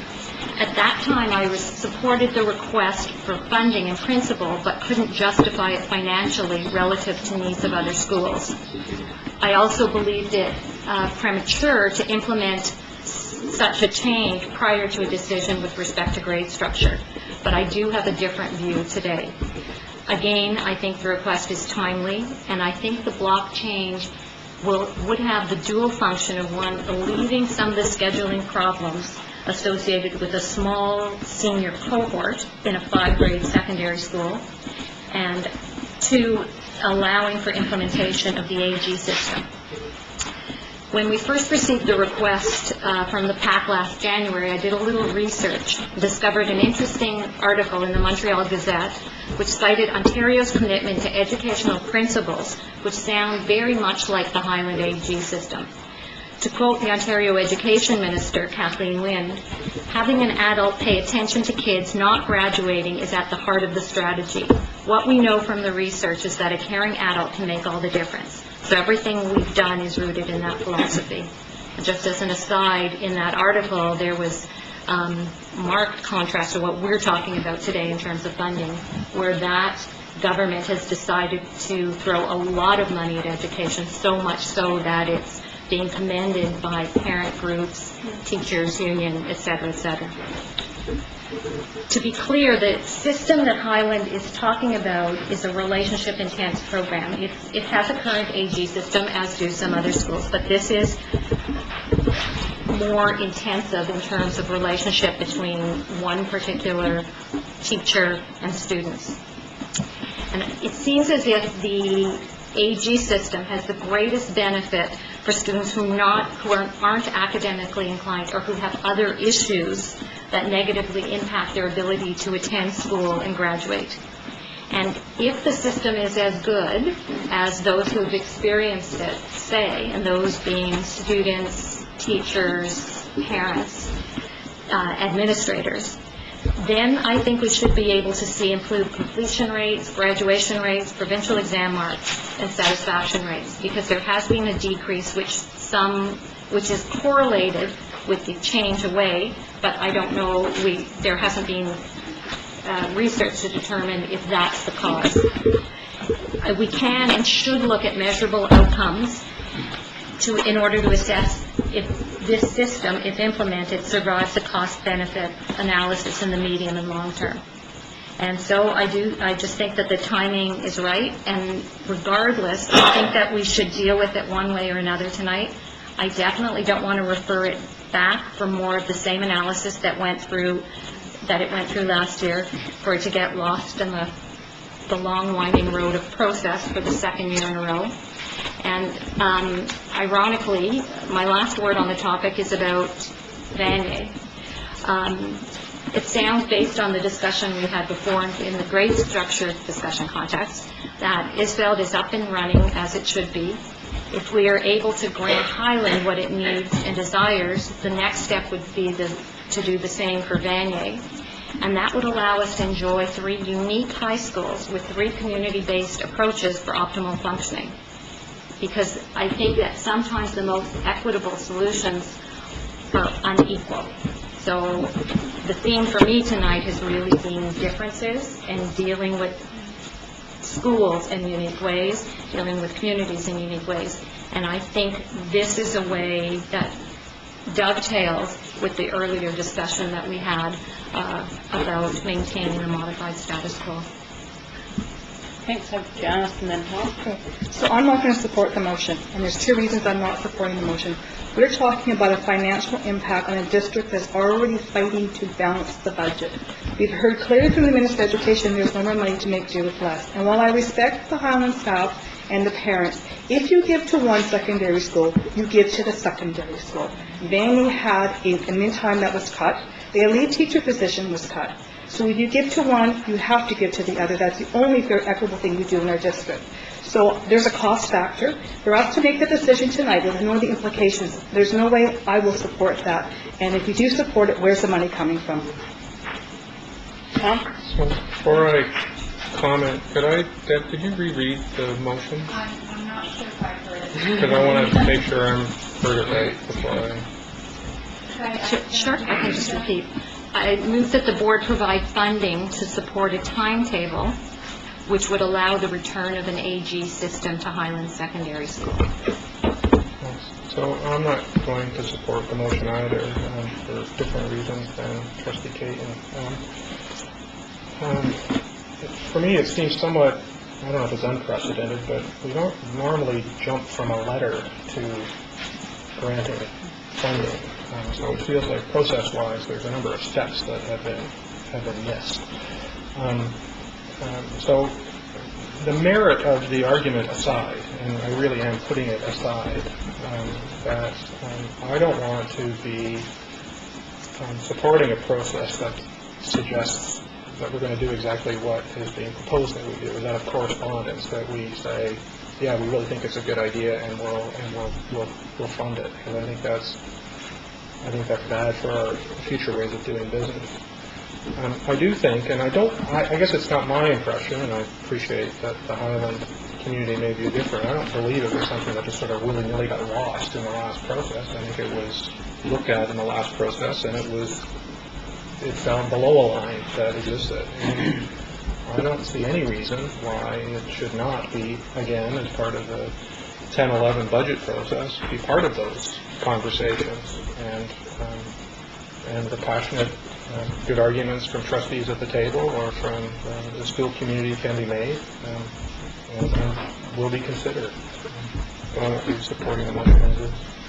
Jane? I actually will support this motion. I agree with Fran that the timing on this is crucial, and if we wait until the budget process to approve this, then the staffing won't be in place, and we'll have that whole other year we have to wait. And I think Highland is a situation that needs to be addressed, much like Cumberland and Lake Trail needs to be addressed, as does Brooklyn now. That we can't wait until the numbers fall to such a point that the school is no longer able to offer the courses that need to be offered for the grads of 2013, for example. We heard a lot at ISFELD of what is working well at ISFELD, and it is about relationships for them, and the relationships that they're able to establish between students and teachers. And my previous experience with the AG at Highland was just that. There were really strong relationships, and that as a parent I knew exactly where my child stood as far as homework assignments went and when they were starting to fall through the cracks, and could deal with that then, rather than what's happening now is mostly no contact until it's too late for anything to be done. And so for me, the timing, like Fran said, seems to be good for this. I agree with you, Janice, that what you do for one, you do for another. As Fran pointed out, Isfeld seems to be doing quite well. When Banley comes up with a vision, I would be more than willing to look at that and to see where I stand on that issue, for sure. So I invite Banley to bring forward issues and solutions, their vision. Thanks, Danny. At this point, I can't support the motion. Number one, you haven't attached an amount, a dollar amount yet. It's just, we're going to add this, and if I remember, a few years back, it was fairly rich on how it was costed there. I mean, I can support the concept because I think it is a good concept that the relationship between the students and the teacher or their advisory group is better. However, knowing what's coming down the pipe in terms of what the government's going to be doing to us over the next few years and where we're going to be cutting, I don't see how we can add this and add to Vanier at the same time and be equitable. Quite honestly, I don't believe the advisory system produces any additional programs for the students there, other than the relationship between them and the advisory teacher. So, for those reasons, I can't support it at this point. Any other discussion? Lori? I guess I'm kind of in the same boat with Danny. I do support the concept, but I'm not supportive of the process. We do have avenues that we take this through, and the budget process would be one. I would like to see it land with us and see if it is viable with our budget process for the 10-11 year. Okay, so I'll say a few things on this. I am in support of this motion. We have this information before us, and actually it's been through the budget process for the last two cycles, and it was rejected both times. I think the first time it went through, it was based on a student population of perhaps 700 students, and I think the cost attached at that time, if I'm not mistaken, was about $160,000. And I believe that last time it went through, the cost was based on maybe 1,000 students. It was like maybe $225 or something. Do you recall the cost? The cost that I recall was looking at an original request for 3 FTE teachers, which would be about $240,000, which was then pared down to about around 2 teachers, more like $160,000. And at the time, the budget process looked at how would that equitably work based on the current student population between the three secondary schools. And I think that if it was done equitably, it was about $980,000 was the total cost across the business. That's my recollection of the briefing of that. So this isn't a discussion on all 3 schools, this is just on Highland. So this exact set of 7 people have had a discussion on this before and have considered this item before, as had the last 4. So I think we are in a position to move forward on this tonight. The implications of this have staffing implications and timetable implications. If we are going to put this through next April, there's not a hope that this would get put into place for September 2010. It would be September 2011 at the earliest that this could be implemented, because they need to make their course selection guides, they need to figure out if kids are going to have 5 blocks a day or 4, who's going to teach what. It's just simply not practical to leave this item until the budget cycle, especially since we've considered it a few times already. So I would urge you all to reconsider your position, because we've done this once before, and vote in favor of this. We just condemned Highland this evening to small cohort sizes, and we do need to do something to support that community. They are not going to survive well without our support, and if we can't put our support behind the school, then this has been a difficult thing. Fran? I'd like to point out a couple things. One, I think we need to remember that Highland is a school where things were taken away that weren't taken away from other schools. These include, 1, the AG system, 2, the boundary changes, which took away students, and 3, secondary French immersion. So these are all things in the last, correct me if I'm wrong, time frame, within the last 2 years that were taken away from Highland disproportionately compared to other schools. And I think that's something that's worth keeping in mind. The second point, in terms of the grade structure discussion that we had, I'm not sure where we can really go with it, because part of the reason for me supporting a modified status quo was on the basis, even though I know there's no assurances because that wasn't part of the motion, but on the basis that we will solve crucial problems that exist right now. So that can be tied in, because if changing to a block, the 5-block system makes scheduling easier. I don't know if that gets us all the way there financially in terms of an AG system, but it gets us most of the way there. So that purpose aside from, even if this wasn't before us tonight, I would have been talking about the 5-block system. So if that gets us most of the way there, if not all of the way there, because that's what we're talking about, the blocks, then there would be an incidental effect of making the AG system be able to slip right in. So that's the reason that I think tonight is a night to discuss this. And I do have the figures here, that it was 211,000 when we were talking about 1,000 students, which fits with what you were recalling. Two things, Madam Chair, one is 9 o'clock. If you want to, I'm trying to figure out how my figures in amongst your debate on motion. That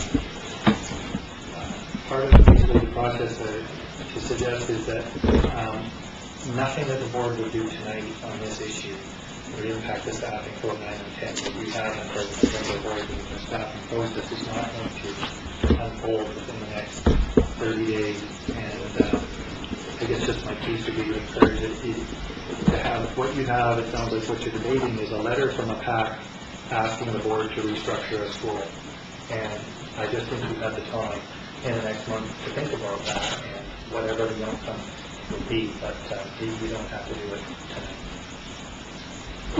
Thank you for your comments. I would respectfully disagree with you. I think there would be some principals and vice principals at that school that would like to get on with creating a course selection guide and planning for their school, and I think that if we give them a decision on November 27th, that's going to give them 2 weeks before Christmas, and to roll that out in January might be difficult. I would like to give people as much lead time as possible personally. Danny? Well, I have to go back a bit because there's been so many years that we've been cutting from the budget, and when we tried to get some equity in the district between the 2 senior high schools, Highland was served notice that we were going to remove that additional funding from them, and I think it took us 5 years because they managed to delay it and delay it and delay it, and while the other schools were bleeding at the seams, Highland got to keep that for an additional period of time. So to have it jump back in and not do something equitable for the others, which I honestly, at this point, don't feel financially we can do, I still cannot support that motion. I'm staying under the time limit call question. Okay, any further debate? Okay, all those in favor? Opposed? And in the event of a tie, the motion is defeated, so that is defeated. Next item, anybody want to make a motion to extend the meeting? I'll make a motion to extend the meeting until 20 after 9. Second, and then mark it on the calendar. Tom made a motion to extend the meeting. Okay, all those in favor? Opposed? Motion's out of order because you can't do that. We did tonight. In my rule book, you can. Okay, we're good till 9:20 then. All right. So second item, also from Pat Lewis, PAC Chair at Highland Secondary School, is school funding. Anyone want to make a motion with respect to that?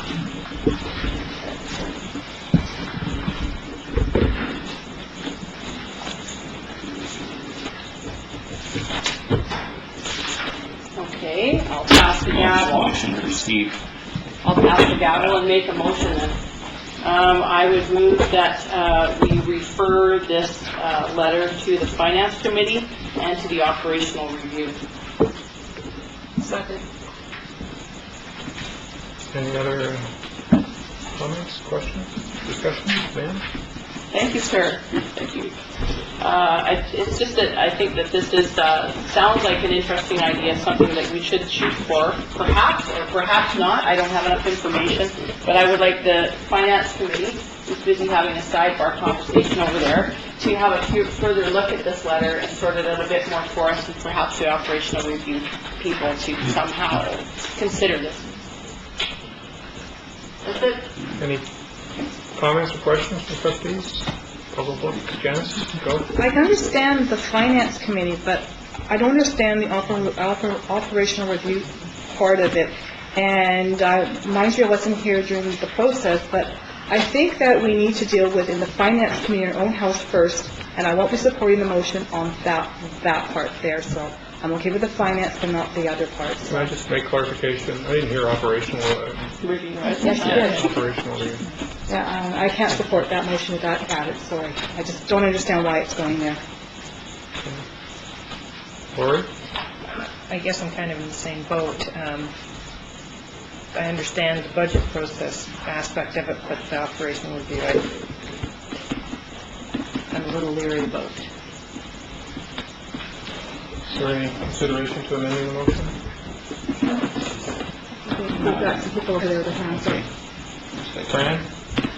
I, on the other hand, can understand the operational review aspect more so than the budget process. To me, this is a question about efficiencies, and we are not in a position to comment about that. So what's the best place for the overarching efficiencies to be considered? And to me, it just seems we happen to have an operational review underway. I would think it makes sense for them to look at it. But I don't personally have strong feelings against sending it to the Finance Committee either. So I could support it either way. Be agnostic. A couple of points. One is the motion speaks to sort of apples to apples, and the knowing we've done these kind of reviews ourselves in the past. It's very, very difficult. The amount of work you're asking for there is huge, because each district may put together a form called 1530, and it will be very different in sort of the rules they use. So comparability is a bit of a problem.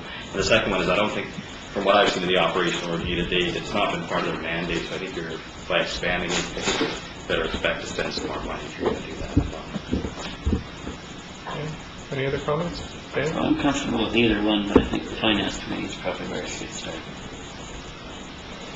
Okay, so we have a motion that has it going to two places. I don't think we can cherry pick out of the motion one or That's the why I other. suggest maybe you change the motion for that to pass. I'd be fine with that. You'd be fine. Changing the motion Just the finance committee. to just the finance committee. Yeah. Is there any objection to the change? Move to second. Who was the, we go back to the second? Mary Ann has a question. Mary Ann has a question. I just have a question to ask, because I'm a little bit confused because I'm not sure if I'm reading it correctly, maybe some. But what it appears is that they're talking about enrolling and non-enrolling teachers. And my sense is that the role of our non-enrolling teachers is supporting students with special needs in our district, which I hope is a valid. And so I find this, or are you talking about district staff? I'm Sheila, you have to keep your comments to yourself, okay, please? I'm not sure that I'm understanding Sorry, I'm not sitting in the chair right now, sorry. is writing about.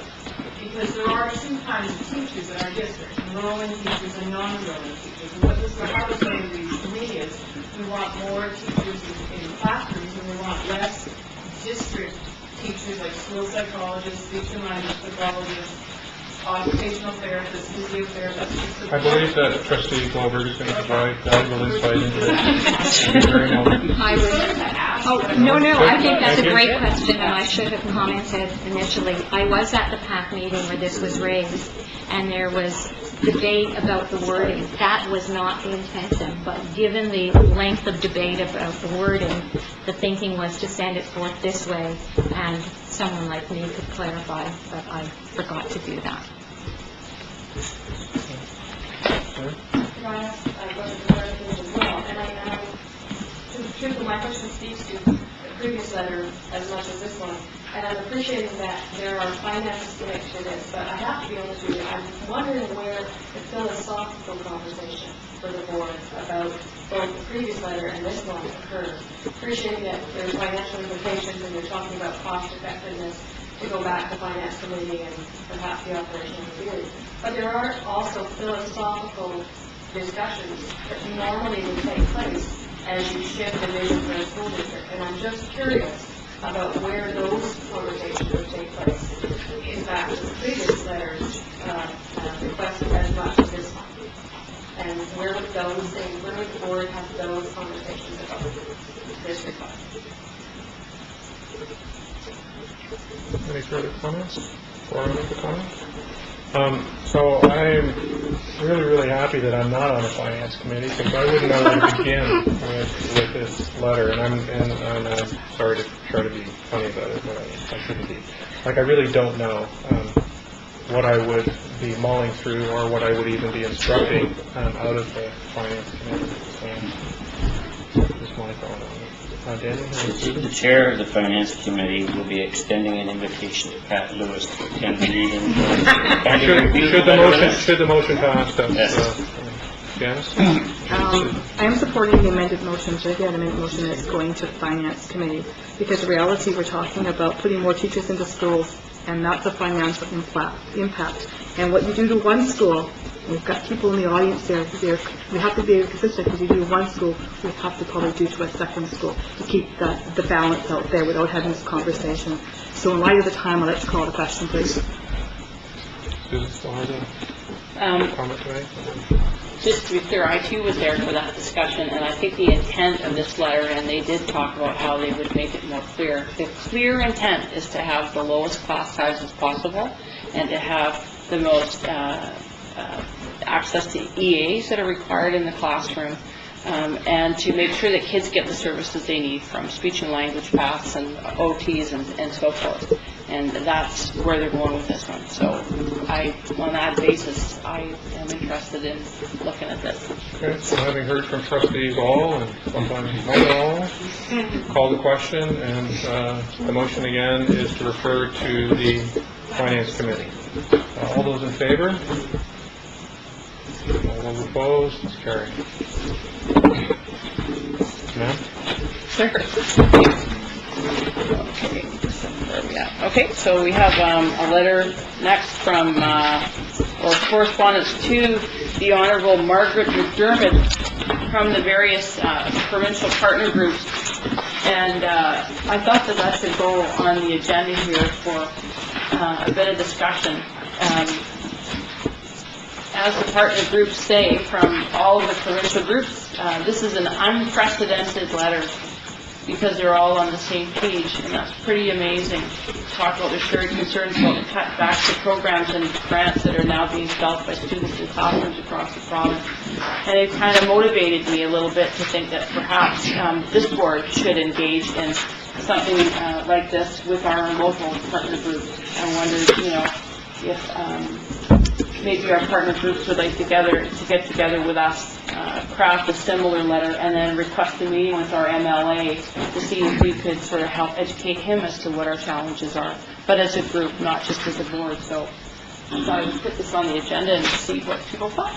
Yeah. I would support that, and I would be happy to bring the letter if it's done in time when I meet with the minister and the opposition critic to get it out there. So I think it's a wonderful idea for those who want to do it. So. We need somebody to make a motion. If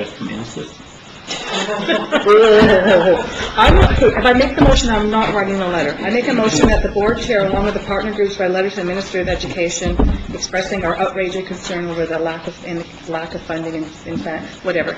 Write a letter. Just to say we would need to invite them. We invite them. Compel them. It would be. We invite them to join the board in writing a letter to the Minister of Education regarding the funding, the lack of funding, the cuts to public education. Second? Any further discussion on that? All those in favor? Opposed? That is unanimously carried. They don't trust me. Thanks, Steve. Hopefully Steve taught English and this one. This is why you don't want me to write letters. So, and then we have another letter on here of further concern from the Vanning PAC. Steve's letter. Oh, sorry. Yeah. Okay, sorry. Steve Stanley, report on class size and composition. Just like to say that I found it a worthwhile process that we invited people to come to the table with us on October the 14th and talk about these issues, and I hope that we can have more opportunities like that in the future. And I think it really helps us with our thinking and planning for the future. And it's like, Yeah, Jan? I'd just like to add that at the BCSTA, our provincial council, the issue of class size and composition was an issue that we totally supported the teachers on that. It's a process that's definitely flawed and needs to be corrected and rewritten. So support's out there, and I thank you again for the letter. Jordan? Just a couple comments. I appreciate the work that our CDTA president does. I thought there were a couple things I just wanted to comment on for clarity.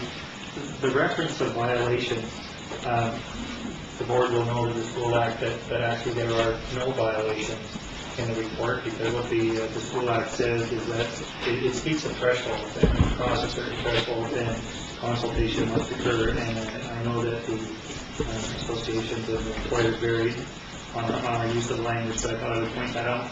The other comment about what means what this means is that little has been done to satisfy the requirements of the School Act in this area. The board, of course, passed a report which does in fact satisfy the requirements under the School Act. And I wouldn't normally do it, but I just wanted to point out those two pieces, and then I appreciate the ongoing conversation about class size and composition, which will remain flat and for years.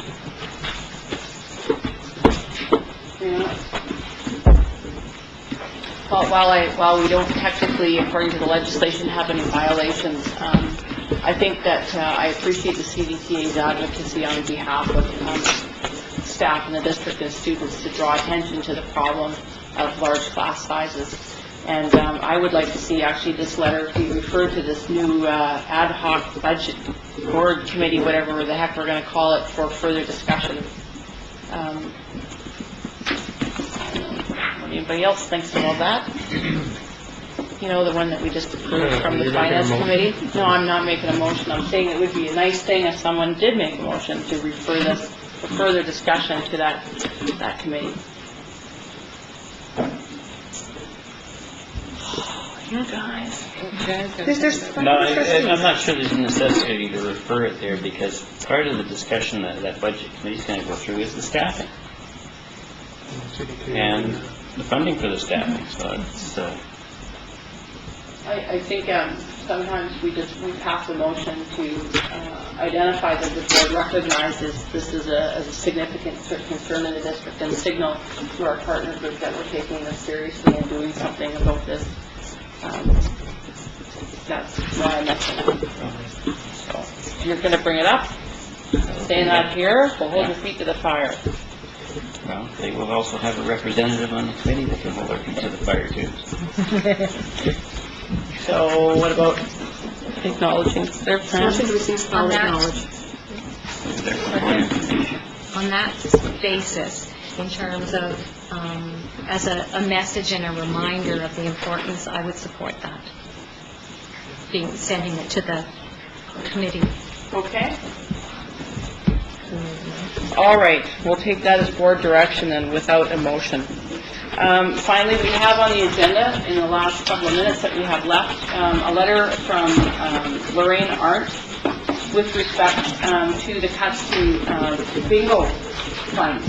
And I think this letter highlights the additional strain that the government is putting schools through by cutting the gaming funds. There is a substantial cut in school on the heels of the Healthy Schools initiative. While it's good for students' health, it certainly wasn't good for the revenues in the schools, where their vending machine revenues went through a big dip. And ironically, the money is used to help sporting events and so forth. So anyway, I thought that should be there, and everyone should have a good look at that letter to see what's happening in schools. Motion to receive and file. Second. Any further discussion? All those in favor? Opposed? That is carried. So it's 9:20. Does anybody want to make a motion to extend the meeting further for questions and inquiries? Need to. Once it's extended, it's extended. You're out of order, call. My motion is out of order. funny, I think we'll get barely. caught on that one again. Okay, well, then somebody has an option to make a motion for adjournment as well. Somebody make a motion. It's 9:20. I make a motion that we allow the 5-minute time for questions and answers. Is that allowed? Say we'll go for 10 minutes to 9:30 and then Okay. take your motion to adjourn. I make a motion that we extend the meeting till 9:30 to allow for questions and answers from the public. Okay, yeah. I am out of order. It's fine, I'm fine with it, you can challenge the chair, I'll accept the motion. Do you have a seconder to that motion? Okay, all those in favor? And that is carried. Okay, questions and inquiries for the public for 9 minutes.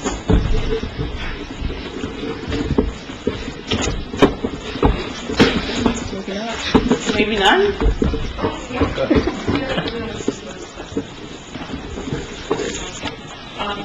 Like I said, commitments that we're going to do.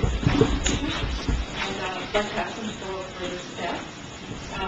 You supported the modified status quo, and tonight you talked about a lot of things that go out of that. Almost all of you spoke about the challenges of the secondary program that we're facing in the years, about the issues of cohort size. You actually discussed HC when you you know me. We have 9 minutes, so Sheila, get to the question. So you believe... No, we want other people to have an opportunity too, okay? So get to it. Okay, I got it.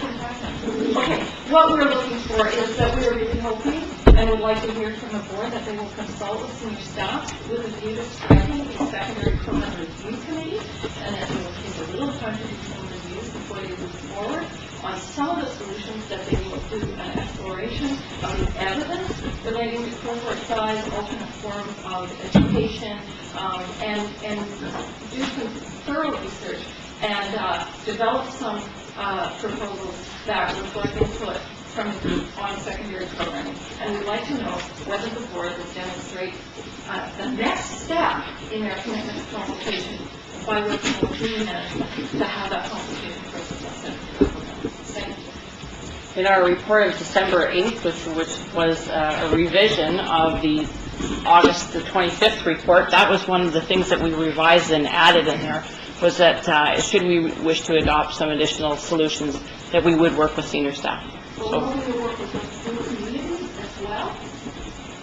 First that step. would be a process to review, not just pick a solution and then consult with senior staff, but that you'll explore all the ideas before picking a solution that you consult. Okay? First step is we're going to speak with senior staff regarding this. Do we have another question?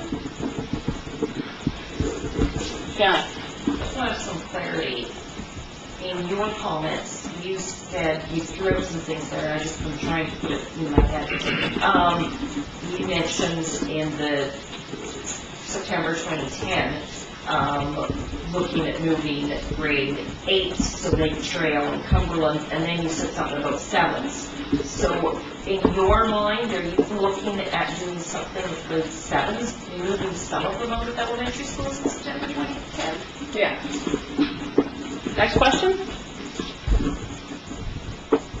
Do you have any qualifications to do that? I've been elected, Sheila, by the public a couple of times. I think that's what the qualifications are, and we've received substantial feedback from the public, so they have faith that this board will make good decisions on their behalf. And like I said, I accept that mandate from the public. That up then, if you're seriously, you yourself are considering it and want your fellow board members to consider it, I would hope that you would go to those schools that would impact, and to those families, myself being one of them, and giving us some feedback as to whether we, at this time, feel that we want to look at 2010, throwing our kids into some different type of system, because that was not thrown out in all of this modified status quo status. I'm just a bit confused. Just to clarify for you that the School Act is pretty specific about the power and authority that trustees have. An individual trustee has no power and authority, whether they're sitting in the vice chair seat or a plain old trustee. So, as I've said, what we're going to do, the next step, we're going to talk with senior staff and see where we go to from here. So, don't worry, I can't reconfigure anything over this stuff. Anyone else? Wow, 5 minutes. Okay, second, all those in favor? Opposed, and that is carried. Thank you.